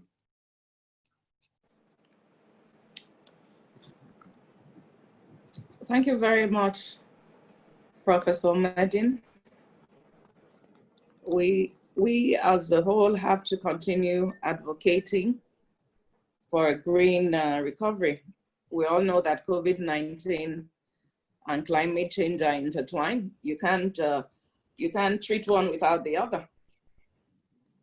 And I'm glad the Nigerian government is very aware of this. As I had said, as we review our policies, we'll have to incorporate greener projects for a greener recovery. And I would love to have a copy of the presentations that has been made so far. This is to Professor Chukwone. I understand that Dr. Tafar is back. So maybe we should give him 5 minutes to run us through. Okay. Yes. Okay, Your Excellency. And I Yes. hope your internet connection is stable now. Yes. Well, I had to use several. That your yes is not very strong. I hope it's so. So I will just give. Okay, that's why 5 minutes. Mm. Yes, the roadmap for the revision in September. In September, we last year we requested for support from the NDC partnership for the key revision activities, and then in March we held a coordinated development partners and key sectors to map deliverables and the contributions towards the revision. In May, we convened MDAs and other stakeholders to present on the NDC revision and in the implementation process. In May, again June, we coordinated sectors to identify the priority action areas and quantify the emission reductions. We are supposed in August to present a revised NDC, but now the goalposts had to shift slightly to November. So presently, we are articulating the submissions from the implementing partners towards the revised NDC. But let me say it here very strongly that the ambition or the target that Nigeria might set in its revised NDC is contingent on the data that we are able to generate or to obtain from the partners and the analysis of the results that came out. So, is it that we will shift goalposts from the 20% unconditional and the 45% conditional? Is contingent on the data that is available and the analysis that has been done. But most importantly also is to say that there will be 2 additional sectors. We are adding waste and water as part of the revision of the NDC. So basically, this is what we are doing with respect to that. But let me make some key, I had the UNDP and the previous speakers also talked about the NDC implementation in the context of the COVID-19 era. For us, we have some key messages that should also go into the communique of this dialogue. That the NDC should serve as a building blocks for green growth and decarbonization. It should be the vehicle for the big thinking, for the speed and the scale and the flexibility. Countries must learn from each other. That means there must be sharing of North-South dialogue, strategies for deploying fiscal instruments for green economic recovery. The recovery packages must either kill these 2 birds with 1 stone, that is setting the global economy on a pathway towards net zero emission, or lock us into a fossil fuel system from which it will be nearly impossible to escape. Therefore, countries are forced to rethink national economic growth strategy, resource shift to strengthen health system. What are our recommendations?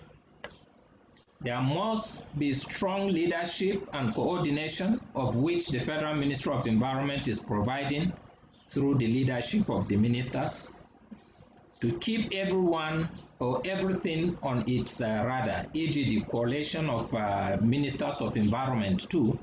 You know, the ministers of finance have this coalition, so certainly whatever is being done there has to factor in issues of climate change. There should be effective communication of messages and expected roles of all, including the academia, including development partners, several stakeholders, for them to bring in their contribution towards the revision. The climate action must be at the heart of COVID-19 recovery plan, and NDC should be at its center. If you look at the sustainability, the economic sustainability plan of the one, yes, chaired by Vice President, we noticed some gaps because it didn't really factor in issues of the NDC as part of the central requirement, and it also did not factor in the clean development pathway. So if we lock ourselves back into the fossil fuel economy, then we are not going to recover sustainably. Then both the economic sustainability plan and the midterm post-COVID-19 strategy plan, yes, must centralize the NDC targets across all its intervention. We must design fiscal instruments to stimulate green investment and growth. I'm happy with the paper presented by the UNDP where it was talking about the alignment. There must be full mainstreaming the NDC into national economic plans, that is the revised ERGP, to ensure green budgeting that addresses climate resilience. We have to develop appropriate legislative instruments for enforcing NDC implementation and tracking the GHG reduction. Presently, under the NDC, UNDP NDC support program, we are partnering with the Central Bank of Nigeria to revise the Bankers Committee Sustainability Plan, which we saw that it doesn't have a component for supporting or measuring emission reductions from the banking sector. So if you are financing any developmental project, what is the contribution of these developmental projects? There we go again. Have we lost you? Mm-hmm. So I'm here. Can you hear me, ma'am? Hello? We can hear you. Okay. It's breaking a bit. Go ahead. So that this is one of the key recommendations. Go ahead. That We can hear you. Yes, the sustainability plan, as well as the banking, the Bankers Committee, their sustainability document, both that of the Nigerian Stock Exchange, also have to be revised to factor in issues of climate change. There's eventually, at the end of the day, there's a need to submit a memo to the Federal Executive Council for deployment of climate risk screening and GHG accounting tools across the recovery program. And there's need to climate-proof public procurement systems to integrate NDC targets and reporting. We have to manage the structural changes ahead through the rapid shift in skills and the way we work. Thank you very much, Your Excellency.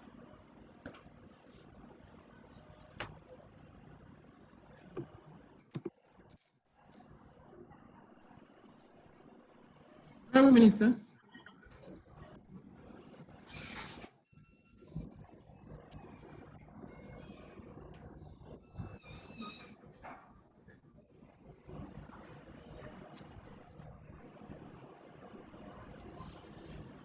It seems it's frozen. Yeah, Maybe go it's, ahead. Looks like we've lost her. yeah, maybe we should be back. Dr. Fa, thank you very much for the excellent presentation and the information. Thank you very much. I think the next presentation before the Honorable Minister joins, it's will be done by Professor Sam from Indian Statistical Institute. He's the Director of the Center of Research in the Economics of Climate, Food, Energy and Environment, India. Professor Sam. Yes, I'm very grateful for this opportunity to speak to this distinguished gathering, the Honorable Minister and all of you professors. And I've already learned a great deal in the last 1.5 hours. So thank you very much. I'll try and share my screen now.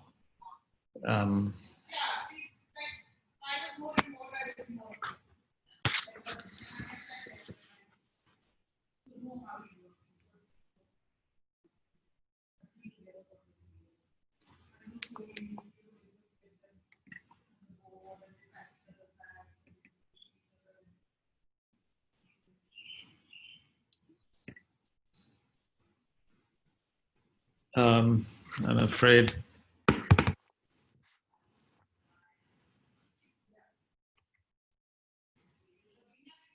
Yes.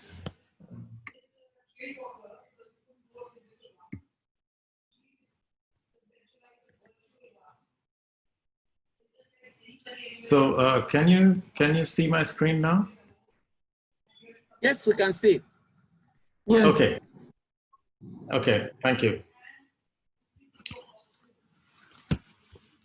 So I just want to very briefly talk about 3 success stories in low carbon development. They are, since this is the real world, these stories are not finished. They're sort of incomplete success stories. But in any case, I think they're kind of interesting examples. And so I wanted to share them with you. So the 3 cases that I want to look at today are the Indian solar PV program, the Indian cooking gas access program, and the third one is from Iran. It's poverty reduced by cutting petroleum subsidies. So first I'll begin with the Indian PV program. So that was started 10 years ago by the government of India. The government had started something called the National Solar Mission, and the objective was to drive down the price of solar PV in India. We already had some solar PV installations and some policies that had been started by some state governments, but they were quite limited at that point. So under the National Solar Mission, what the government did was it allowed private companies to bid for contracts to supply solar power for 25 years at a fixed price per kilowatt hour of energy generated. So, and these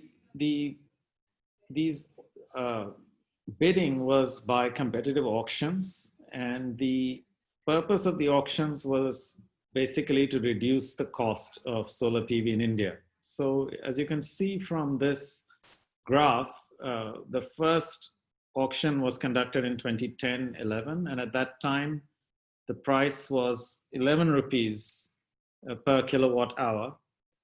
And by 2017-18, which was another 7 years later, the price had fallen to 2 rupees and 44 per kilowatt hour. So there was a decline of about 80% in a period of 7 years. And since then, the price has more or less stayed at around that level. So there was a huge decline in the price.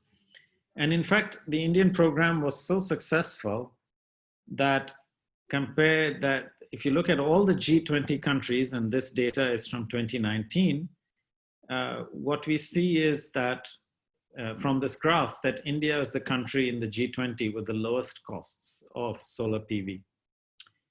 And basically this was, costs fell worldwide during this period, and that was because of learning by doing and economies of scale. in manufacturing, principally in China. But as you can see in this picture, the modules are only a part of the cost, right? It's the dark blue parts of these bars. And there are many other things that go into these costs. So what the program did was to bring all these other costs down as well, right? And you can see that there's quite a wide variation in costs here. So for example, the most expensive countries for solar power in the G20 are about 3 times, or more than 3 times the cost of the least expensive one, which is India. And the effect of this is that solar PV in India today, electricity from solar PV is much cheaper than electricity from coal or gas. And India gets most of its electricity from coal. There's only a little bit of gas. So what are the lessons from this? I think the biggest lesson is it doesn't happen without a policy push. That is what creates the supply chain, the local know-how, the local companies, the financing, and so on. So if one looks at the neighboring country, which is Pakistan, Pakistan has almost no renewable power today. It's pretty much where India was a decade ago. Now, nearly 10% of Indian electricity generation is from solar and wind, and nearly all the new investment in electric power generation in India is now in solar and wind. And that's basically because those are the cheapest technologies in the country today, which wouldn't have happened without this policy push that started a decade ago. So the second case study I want to come to is the Prime Minister's Cooking Gas Access Program in India. This was started in 2016, and it was meant to go for 3 years. And the background is that India has had a subsidy for cooking gas for households, for domestic use, for a long time, for several decades. But only some people had access to this subsidy, only some people had access to the cooking gas, and mainly in urban areas. Even though it's not delivered by pipeline, it's delivered by cylinders, bottles. But still, getting the bottles to rural areas has been a big challenge. So the program was meant basically to tackle this problem. And the main thing that was done, the biggest single thing, was to eliminate the upfront cost of the deposit for the cooking gas cylinder. So when you start buying this cooking gas, you can only buy it from the government public sector companies. You have to pay a deposit for the bottle in which you get the gas. And you have to buy the stove. And so the upfront cost is about $50 US, the equivalent in rupees. And that's quite a lot for poor households. So the government subsidized that so that upfront cost was eliminated. And then on the supply side, it expanded pipeline infrastructure and built more bottling plants. And the effect of all this program was really huge. Between 2016 and 2019, 80 million households that did not have cooking gas before that started to use it. And this is 1/3 of all households in India. And so access to cooking gas is now somewhere around 80-90%. So the program has been really, really successful in expanding access. However, despite the subsidy to the cooking gas, rural households, even though they have the cooking gas now, continue to partly cook with firewood because it's cheaper. So they cook partly with gas and partly with firewood. And expansion of electric cooking may be the next big program to help eliminate firewood and dung use for cooking. Of course, what we're doing is we're eliminating wood, which is biofuel, for a fossil fuel, which is gas. But the point is that eliminating cooking with firewood removes black carbon emissions, which are very potent. They're more potent in global warming than methane. And it also increases carbon sequestration in trees. So there's a net climate benefit in addition to immediate health benefits and benefits for the welfare of cooks and women, particularly in households. And finally, the third case study that I wanted to talk about was the poverty reduction program in Iran, which was associated with the reduction in petroleum subsidies. And this took place about a decade ago in 2010, 11, and 2012. So what the government did was, it was in a fiscal crisis because it wasn't getting enough revenue from petroleum exports. And a lot of the petroleum production was going into domestic consumption because domestic consumption had been very heavily subsidized. So the government wanted, for fiscal reasons, to reduce the petroleum subsidies. But they knew, of course, that if they try to reduce petroleum subsidies, it will raise prices and that there will be a big political reaction. So they decided that what they would do is that they would basically reduce the subsidies, but they would use a lot of the revenue to reduce poverty. So what they did was they promoted the reform program as a redistribution scheme that would help the poorest households. And the way they did it is that citizens were given cash transfers. In 2011, the transfers were very substantial, being equivalent to about 30% of median family expenditure. Businesses were also given some kind of government assistance.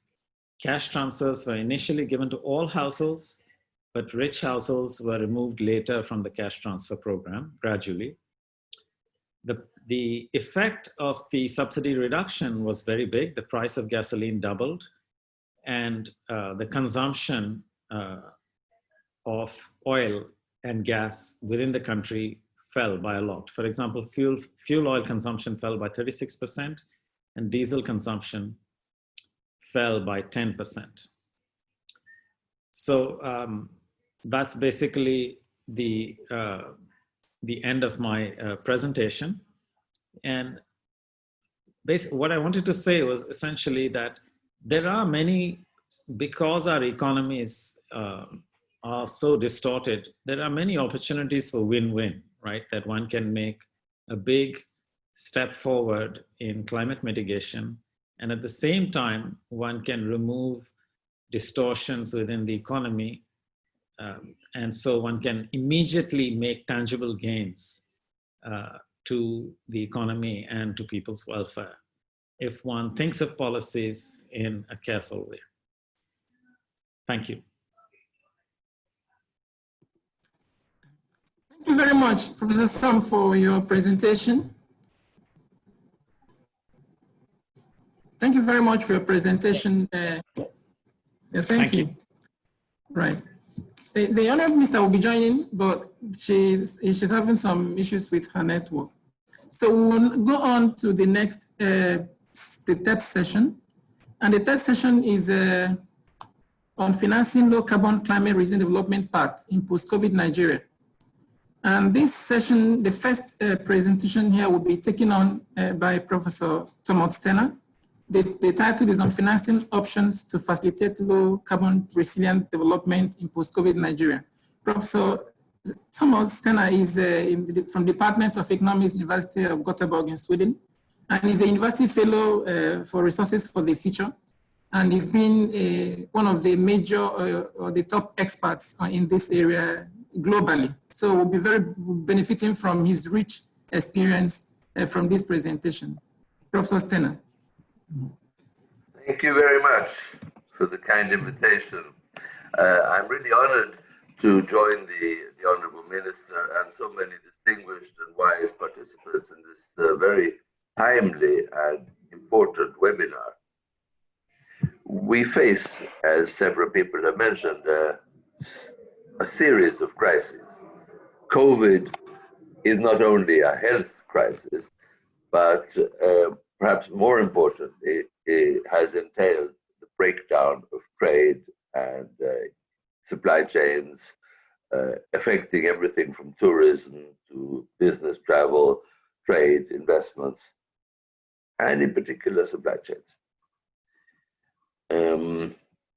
We also face, in my opinion at least, political crises in multiple important countries, with increased tensions between global powers like the United States and China, and increased polarization and conflict within many countries, with the rise of quite authoritarian regimes that show little interest in listening to other voices than their own.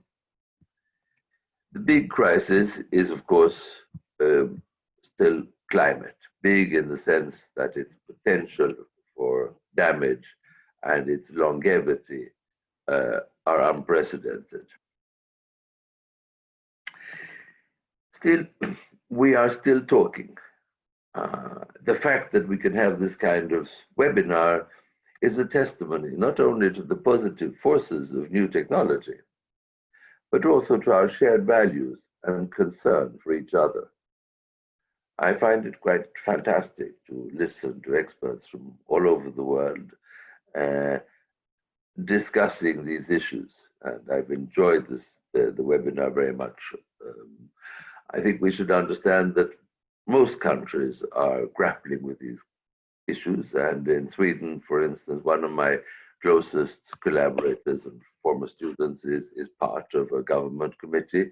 We are dealing with the exact same questions of how to restart the economy after COVID in a way that would be green and forward-looking. Now, Africa faces some very special challenges. As Professor Orama showed, business as usual has actually given very meager results.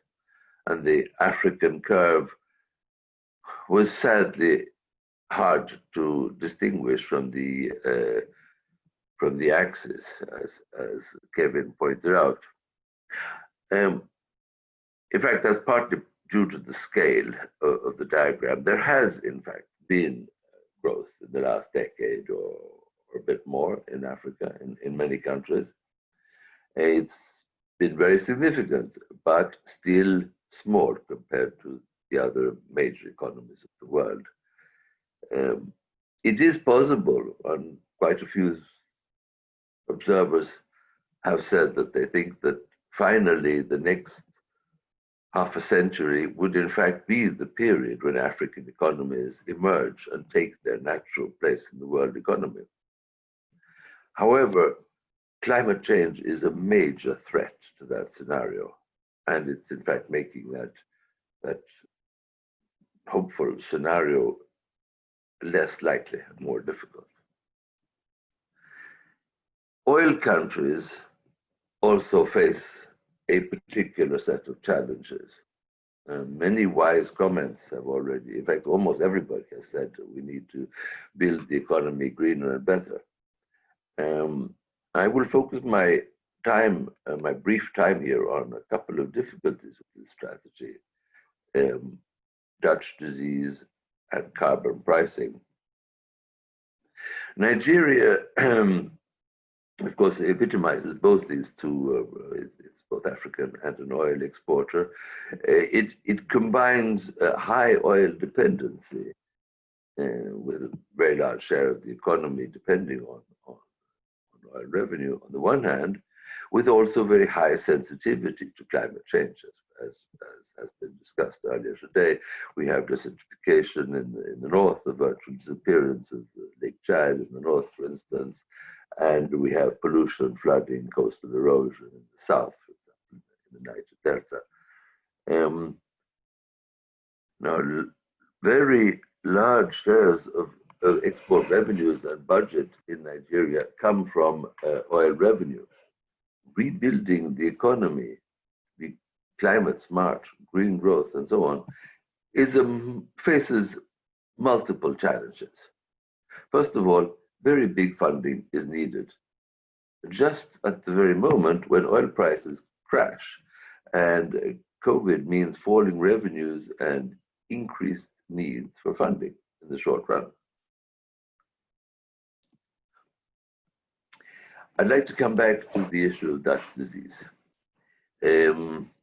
Dutch disease is a phrase that has been used originally because it affected Holland, and the authors of the first articles were from Holland. In fact, oil has always been a mixed blessing. Of course, it's a source of quick cash, but oil has also led to political turmoil, conflict, and to a strange structure of the economy. Dutch disease is a combination of distortions to a number of markets. The labor market is affected because the oil sector typically can afford to pay higher salaries and attracts the best workers. This makes it hard for other industry to attract good workers. The high profitability of the oil industry also has effects on the credit markets, capital markets, and even exchange rates. It allows a country to have a certain amount of inflation without devaluation, leading to overvalued exchange rates. And all these market distortions make it very hard to do what everybody here is saying that we should do, which is to invest in the new green sectors. Because in a oil petrolized economy, nothing but the oil sector is profitable. So now we are forced to face the prospect of phase out of oil, coal, and gas. Allow me a short pause to say where I am. I'm on a small farm in the middle of this very cold country. We used to heat our houses with oil. We have a barn out here, and there is a rusty old tank of 5,000 liters that we need to throw away. We nowadays heat the house with wood chips that we chop up with the help of a tractor ourselves. The same in the whole country. There is no oil for heating. Sweden is now about to do the same for transport. Our neighbor here, a neighboring farm, just installed solar cells on the barn and bought an electric car. Now, we have an agreement in Sweden. There would be no fossil use at all in the country by 2040 or perhaps 2050 at the latest. We would not be importing any oil. The same applies to the whole Northern Europe. And the whole of EU is not far behind. The picture in the US is much more mixed, but with a new democratic administration, I think we would see quite a similar development there. So Professor Okereke, who spoke about the risk of stranded assets, I think this is a very real risk. We have already seen coal companies, they are in bankruptcy across the world. I have a big research project on the financial implications of, for instance, the Paris Agreement and of climate policy. We see that with the signing of the Paris Agreement, for instance, the value of coal shares fell quite dramatically at the same time as the value of solar shares and wind companies rose. Now, the economy needs to be restructured, as everybody's been saying. This also implies that local incentives have to be realigned. Money has to be raised, budget deficits have to be funded, and green bonds is one possibility to do this, and it's definitely one that I'm very interested in. I actually sit on a board that has oversight of the French green bond, which is the biggest in the world, and has already raised something of the order of 20 billion euros.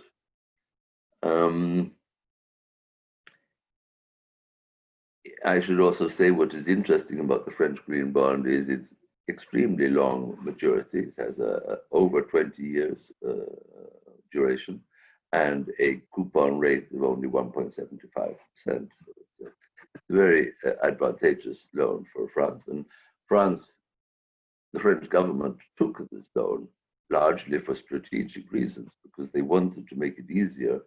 They wanted to kickstart the green bond market and make it easier for other countries. And so it's very nice to see that this, for instance, is also the case of Nigeria, that you have had a couple of green bonds already.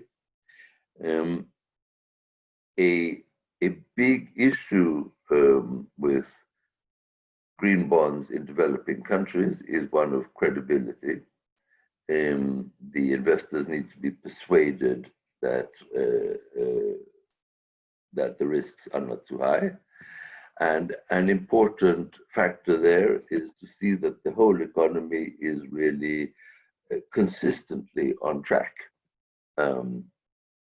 That all parts of the economy are focused towards a restructuring. So a large number of things need to be done in the economy, as Kevin Urama showed with reference to the article by Cameron and Stern. There are a number of projects that share two characteristics. One is long-run profitability. And long-run profitability really means that the labor and resource demands are low.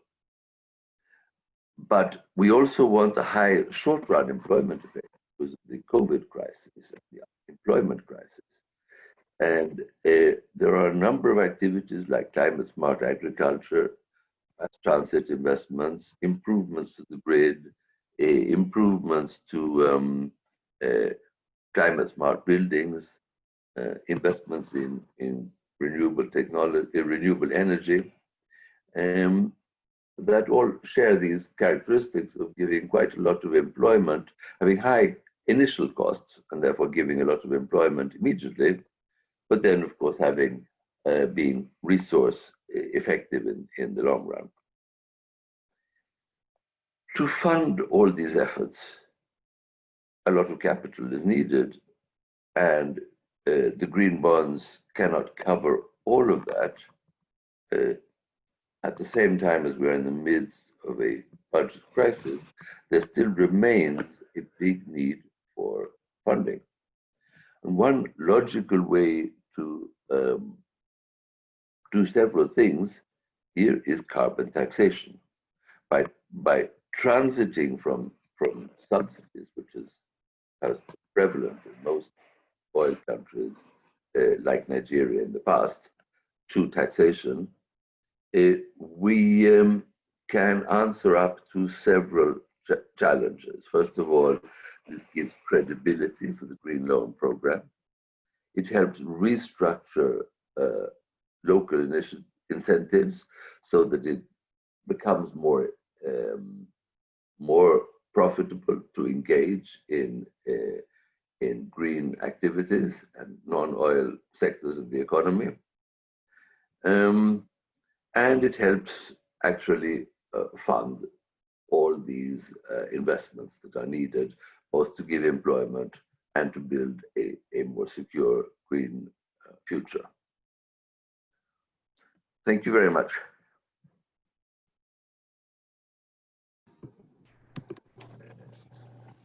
Thank you very much, Professor Stenner. Thank you very much for the excellent presentation and the insights you've given. So I can see the minister joined again. Okay, he's off again, but I guess she will come back. So we are almost coming to the end of the presentations, but we'll now give some time to Dr. Gunnar, Director EFD, to make some of his, based on what has been said on carbon financing. Thank you very much, Dr. Gunnar. Thank you. I was afraid you're going to pass on me. Thank you so much, Dr. Nameka, and I'm so honored to be invited to this. So in the background note, Thomas Sterner and I, we have worked together, and just to wrap up, these challenges that Thomas is talking about. Of course, we need a very diverse set of strategies to finance these large investments that are needed. One thing that we elaborate a little bit more on in the note is this possibility of what Professor Somanathan was talking about, reduced subsidies on the petrol prices.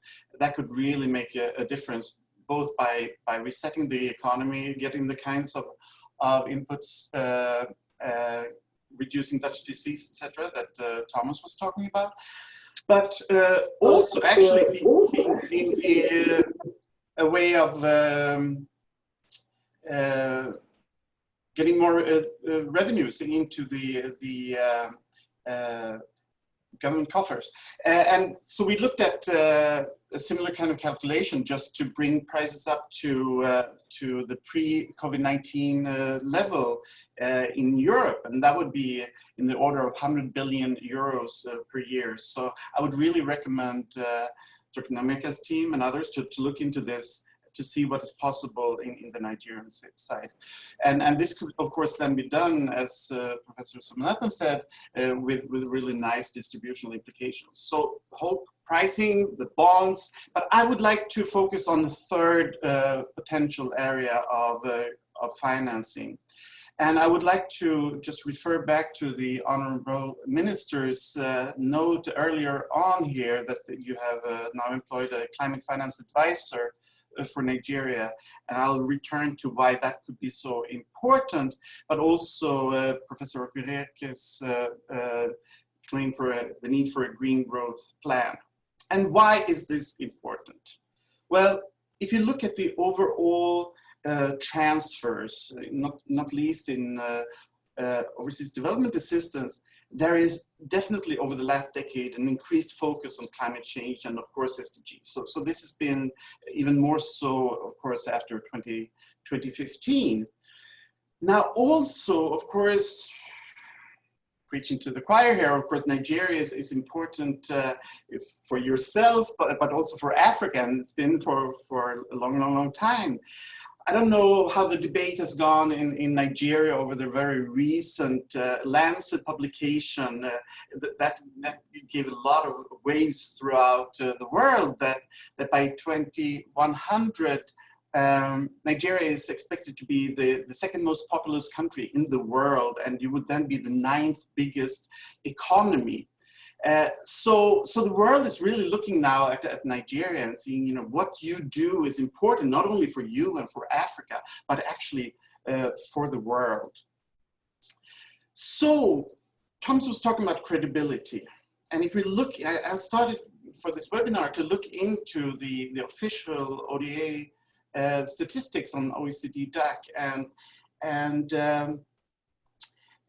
Nigeria in 2018, you received the second most of all sub-Saharan African countries. So we're talking about $3.3 billion per year. So this is quite a substantial injection into your economy that could be used and could be expected to be used increasingly for this kind of green transition. Interestingly enough, the only other country that received more than Nigeria was Ethiopia, that received $4.9 billion in 2018. And it's really, really unfortunate that Dr. Haile Selassie Medin could not join us today. He was supposed to give a presentation today about the climate resilient kind of strategy for Ethiopia. And it's interesting in terms of credibility, how hard they've been working on this. And I'm kind of referring to the same kind of process that Professor Okereke was talking about in Rwanda. Actually, Ethiopia even preceded that. In 2011, at the COP in Durban, they presented their climate resilient green economy strategy and start to bring donors on board for that. They, of course, presented it in 2015 at the COP in Paris, and they got a lot of acclaim for that. But not only has it been a showcase, it has also been mainstreamed, you know, in their 5-year growth and transformation plans, and now also into their 10-year strategy. So this kind of shows how increasingly, just as Thomas said, increasingly the credibility of your overall development strategy is also relevant for how you and others relate to your strategy and how much you will get funded. And I'm so happy to hear all these plans, both nationally with the NDC, but also UNDP's involvement, etc., because this is exactly what I need. So I would really like to second Professor Okereke's call for a green growth plan. When it comes to the credibility of your environmental strategy, I looked into that too, and I must say it's kind of so-and-so. I think that you have a lot of opportunity for improvement there, and I see from this discussion that you are. So for example, Yale University, they have their environmental performance index, and Nigeria is only 151 on that in the world. So could definitely do better than that. Similarly, on the Global Green Economy Index, there it looks a little bit better. You're number 54 out of 131 countries. But it all fits together, and your success in terms of funding your green growth strategies will be dependent on a consistent, credible green strategy. Finally, just to echo some of the remarks by Professor Urama, this kind of transition that we're talking about is, of course, incredibly knowledge intensive. And remember, just like Thomas tried to remind us of this Oxford University study, remember what the highest impact comes then from investments in research and development, etc. So we need, just as Professor Okerere mentioned, we need to draw the most out of our existing capacity. And I must say that I'm incredibly impressed by the lineup here and by the FD Center at the University of Nigeria at Nsukka for bringing, the current capacity on board.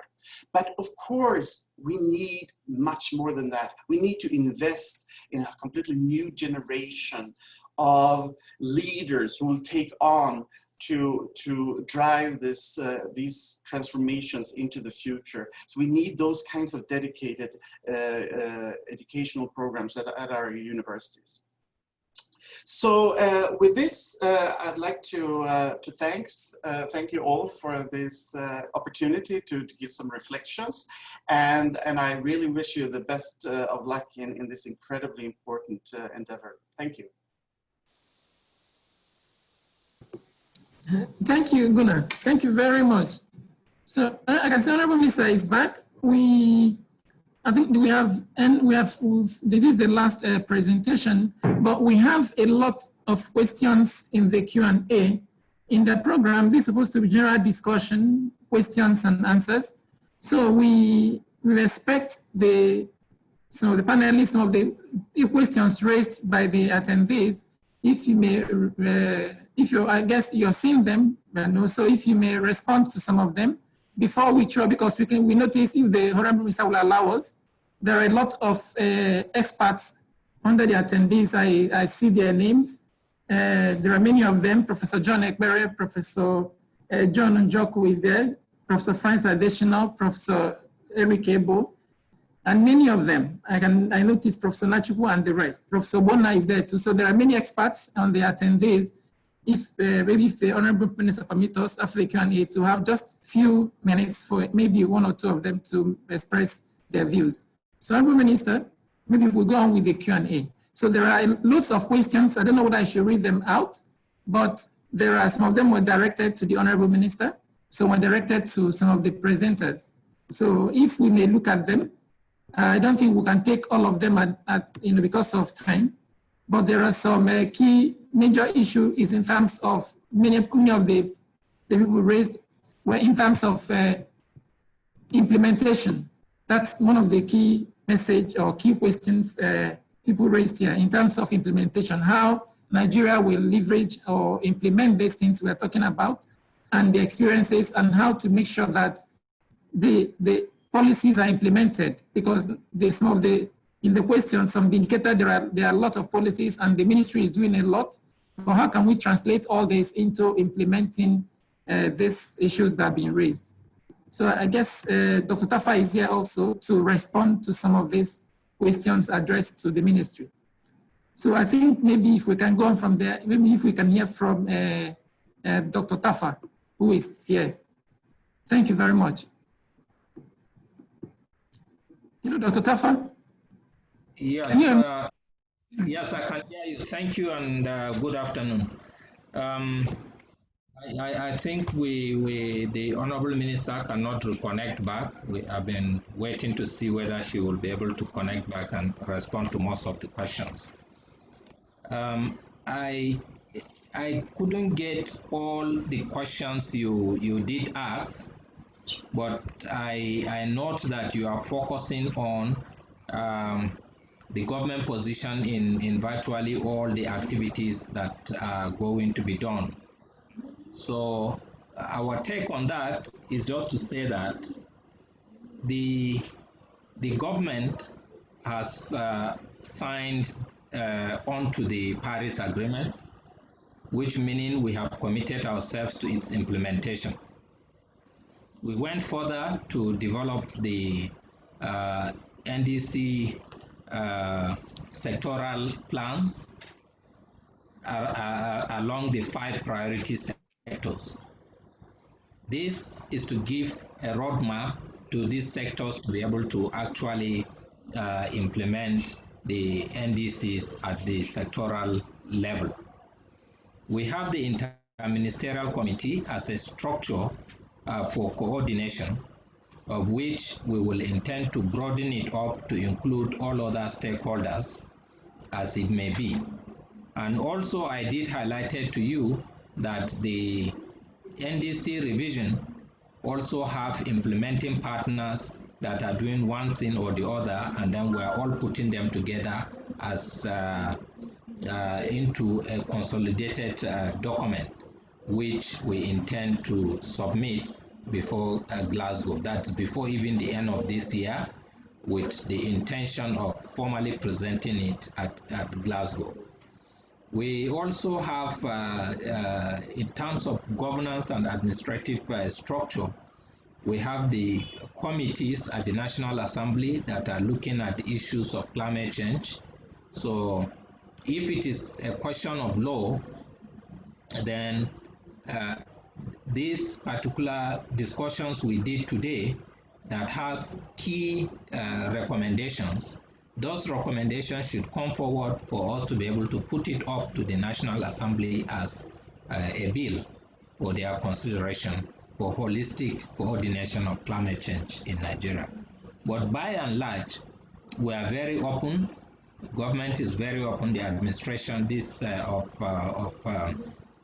ministry, the leadership of the ministry, the 2 ministers are open for any ideas, partnership and collaboration so that we can move this process forward. But if there's a specific question which I didn't get to hear, if you can repeat it, I will address it, please. Thank you, Dr. Tafa. I will look at it. But before, as I'm looking at the question, there's one specific question that was raised by Professor Lomola, so UNDP.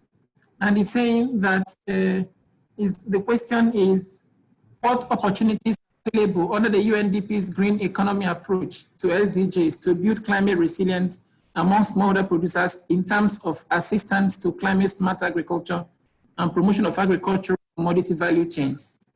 So if Dr.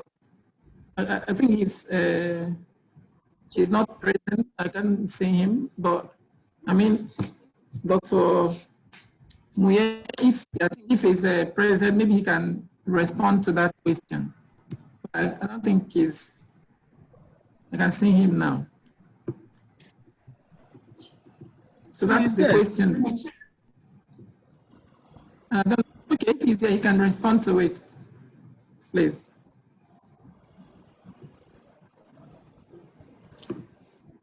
Yeah, again, Dr. Tafa, there's also, before he responds, there's this question that was raised. He's saying that, if I may summarize, he's saying, however, there is a 5% VAT and 5% duty to imported solar panels. And saying, what is the rationale for behind this when we are talking about removing fossil fuels? The question was asked by one of the panelists. Dr. Tafa, do you have anything to respond to this? Well, what I have to say with respect to that is what I highlighted, that if we want to develop sustainably, the post-COVID-19 sustainability plan must factor in issues of the NDC. And the NDC has given us the building blocks that highlighted that we need to even move to 13 gigawatts of solar. So if we are to generate up to 13 gigawatts, it means we need to support the importers. So, but this is a government policy, which it is dialogue that will be able to resolve that. But from my own part, the NDC must be very central in the sustainability plan going forward. Thank you. Thank you very much. Before we go to the vote of thanks and the others, I think, I don't know whether, just like I mentioned some of the experts in this room, like Professor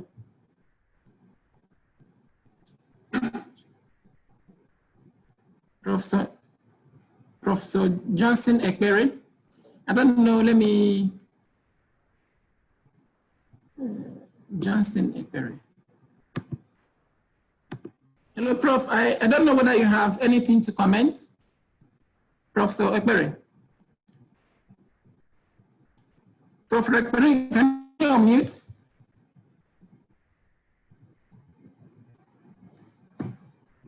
Professor Ekpere, can you unmute?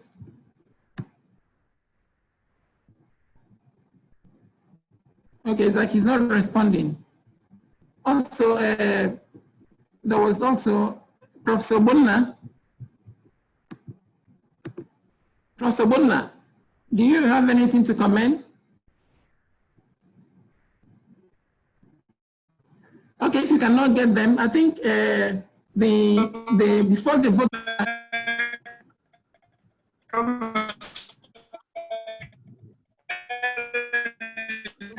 Ekpere is trying to speak, but his network is.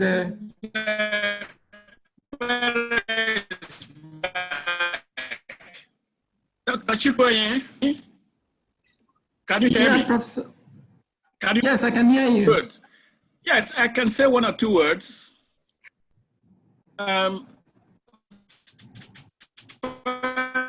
To congratulate the University of Nigeria, Nsukka, and yourself in particular, for putting this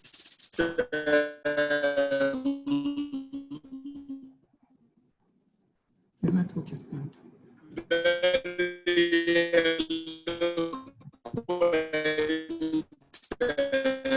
Webinar together. You can hear me? Hello, can you hear me? Yes, I can. Your network is the. Yes, can you hear me now? Wobbling, but you can continue. Yes, now I can hear you. Yeah.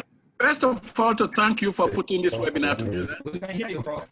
Yes, it's nice to be back in the circuits. I've laid out of these issues for quite a long time, but I'm getting back into it. All of the issues you've discussed are extremely relevant. I only have two comments. The first one has been mentioned, and that is implementation. And the second one is legislation. If we don't implement what we say we are going to implement, and if we do not have enacting legislation that backs up what our responsibilities and our commitment to the international we are signatory to, then we'll be in the same mode all the time. I think that there's a need for this country to, for Nigeria to in fact enact an omnibus bill. And I use the word omnibus very pointedly. A bill that covers all aspects of the protocols that are related to climate change, CBD, and all of those related, and SDGs, all of those that are related, into one bill, if that is possible. If that is not possible, then we must immediately start to put the separate bills together so that they become law, such that when the next administration comes in, we will not be starting each time from scratch. Those are my two comments. I want to congratulate the Honorable Minister of State for Environment.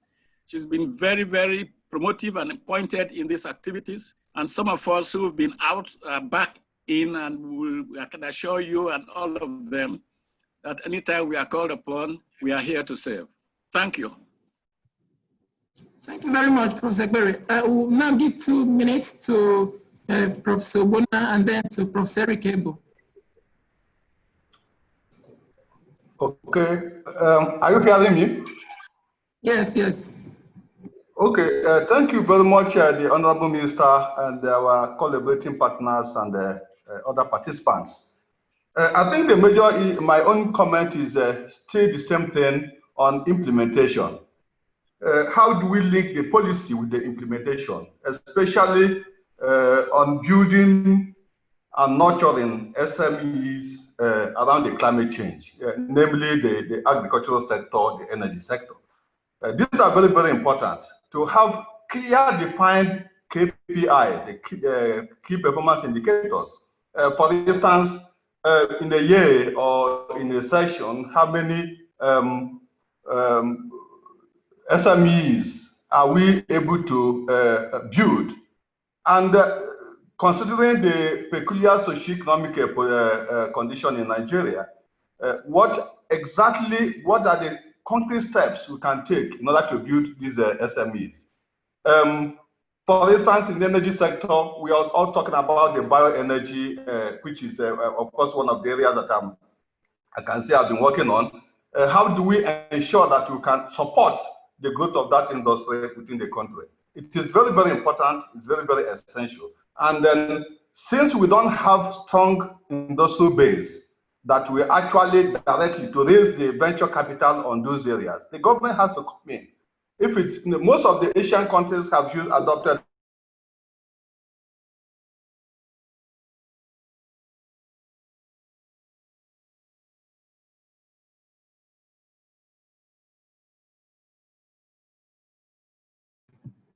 It's like we have lost Professor Bonner.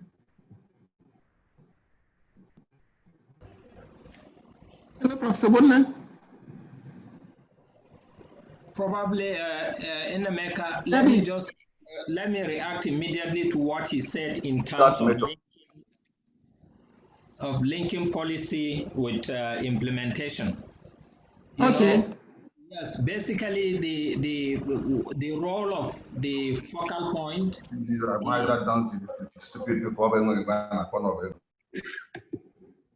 Yeah, Dr. Tafa.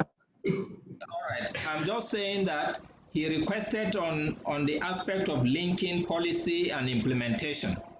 You know, in the negotiations under the climate change, the global community has set aside various resources, of which our role here as the focal point is to give a letter of no objection for a project proposal.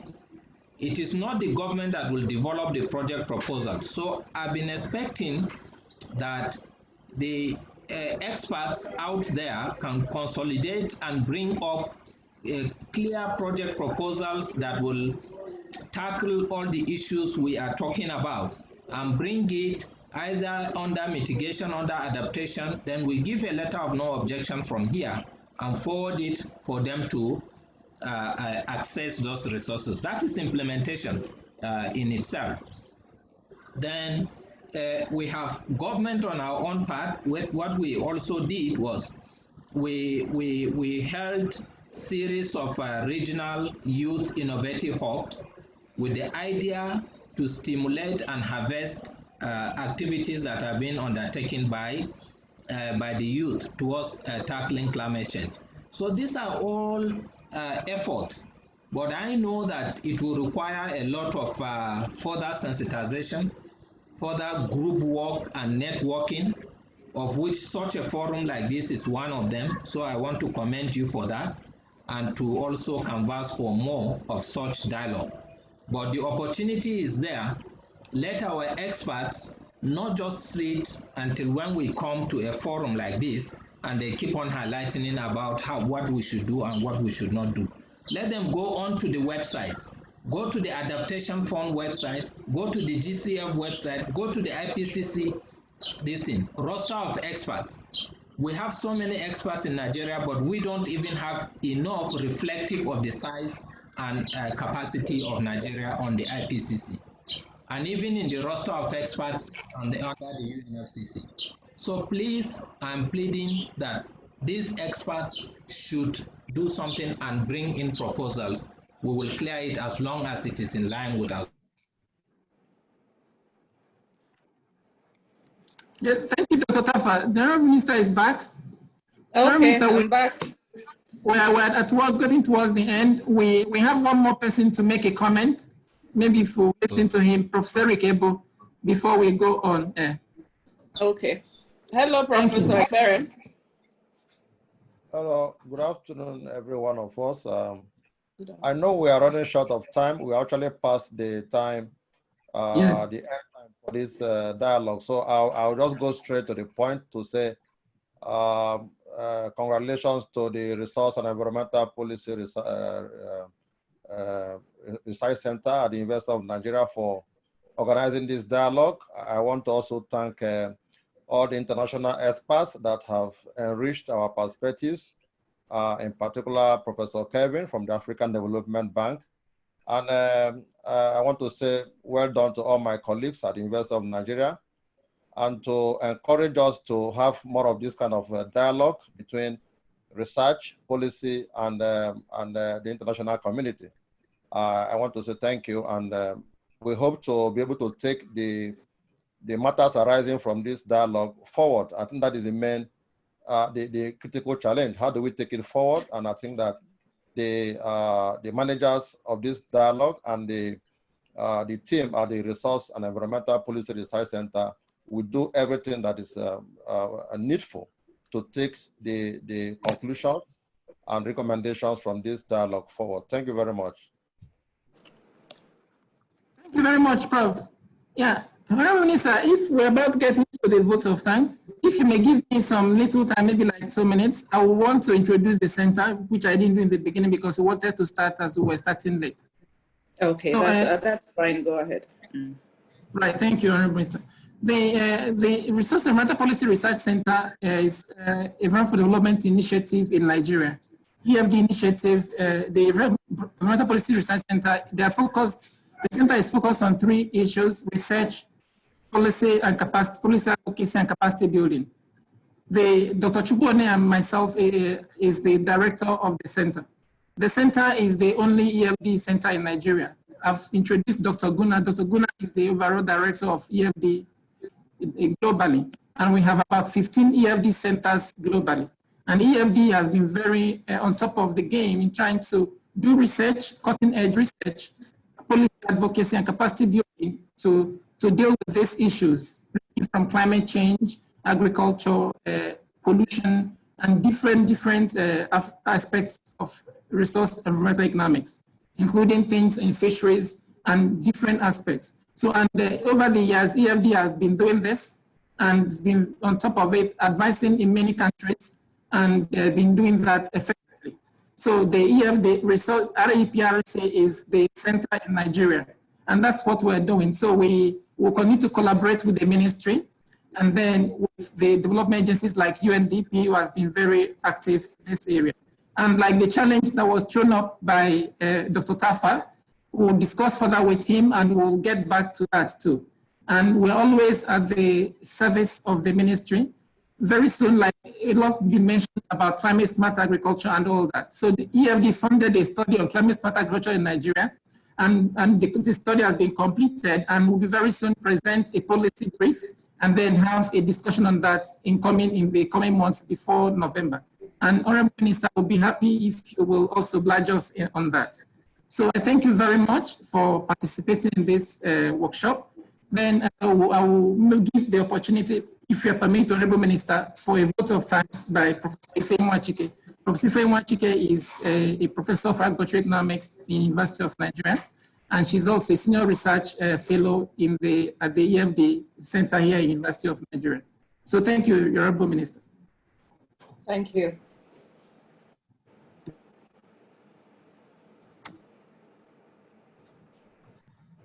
Good afternoon, everybody. I want to say that my job is almost done.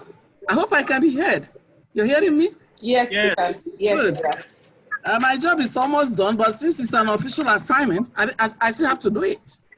On behalf of our Center for Resource and Environmental Policy Research Center, I want to thank all of us for participating in this transdisciplinary policy dialogue.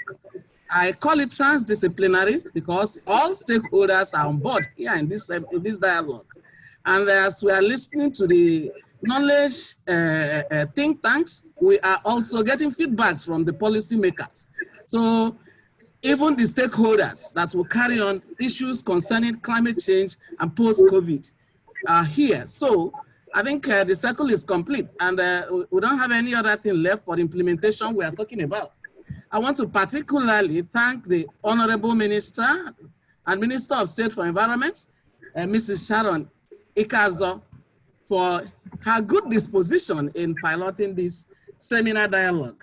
I also want to thank the Vice Chancellor of the University of Nigeria, Nsukka, Professor Charles Arizechukwu Igwe, for permitting us to host this dialogue. And he's ably represented by Professor Patrick Ukpoko, the Deputy Vice Chancellor Administration, who in his own capacity has presented and made his input in the policy dialogue. I want to thank the panelists. Mentioning their names may not be too, I hope I don't miss anybody's name, but then they have done so well, ranging from Professor Ladipo, Gio, Professor Kereke, Professor Tafa, Professor Chinedu Nwajoba, Professor Rama, Professor Muniya, Professor Sam, Professor Stena, and Gona, our father at the AFD Center. I want to thank all of you for being here for us and for making your contributions, apt contributions, which I, like Eric Cable has said, I assure you that we will take up. I want to thank the UNDP rep and the deputy, represented by the deputy. I want to thank the panelists, able panelists. I want to thank the attendees to this seminar. Counting, we have more than 100 people that participated in this seminar. It has been enriching. Their questions, the interactions, the answers given are things that have made this seminar very rich indeed. I want to say that the special assistant to the Honorable Minister, Dr. Mrs. Priscilla Chipa, who has been here from the beginning and is still here, I want to thank you for the able coordination. I want to also thank the hands behind the scene, our ICT office, from the director to all, Bayo, Chukuma, and all that, Felix, and all that really helped to package this seminar from the ICT angle. Your good job has really shown out in what we did today. I want to assure you at the EFD angle that we are ready to partner with the government. We are ready to partner with other higher institutions on climate change and environmental issues to move our nation forward and to cope as is expected with post-COVID challenges and also to harness the opportunities therein. Professor Dr. Ojeneke, I didn't forget you. I want to thank you. Your discussion of climate change adaptation reminded me so much of my archive days, and I think we can go further with this. Let us all put our hands together to move our nation forward as far as it concerns environment, agriculture, health, as the case may be. Thank you so much for coming, and thank you for being here for us. Thanks. Thank you, Professor Chike. Minister, before you make your closing remark, I want just to say 1 minute for way forward, please, if I'm permitted. Yes, you are. So I want to say that going forward, the center, and with the help of UNDP, will assemble a team to go forward on this in terms of developing an action plan for green growth, like was mentioned. And the Honorable Minister, with the ministry, working together with the ministry, we're going to submit to you maybe a kind of a plan by next week on how this will happen with the support of the UNDP. We're going to assemble international experts and local experts, and most of them will work on volunteer basis to be able to do this. So we hope going forward this will be able to happen. So thank you very much, Honorable Minister. Thank you very much. That is music to my ears. Thank you very much, because we should be done with the talking and go on with the action. I mean, we don't lack policies in Nigeria or laws in Nigeria. Implementation is the problem. and implementation is the key. So it's about time we started implementing most of these policies. So one of our strategies, for managing climate change in this post-COVID-19 is to work with partners like you. We've been working with UNDP, World Bank, and others. So we have to work with all of you so that we can support the implementation of our low emissions development strategies, and also build the resilience of the country to adapt to climate change, through ecosystem-based and other adaptation approaches. All the presentations that has been made, Professor Steiner, sorry I missed out on yours, but I hope to get a copy of that. Duty called me away. So we have to build on what we have done here today. We've all talked about the green recovery. This has to be done. And I'm glad the conversation is starting in Nigeria, not only at this level with you, academicians and research persons. It has also started within the Federal Executive Council as well, as I have said to you. Then we at the federal will have to trickle this down to the states. So I have started consultations with commissioners of environment in the different zones of the country. I've held one with the commissioners of environment from the southeastern part of Nigeria. I've held with those in the south-south, so we discuss their peculiarities in terms of the environment, and also inform them of the policies and get their buy-in as well.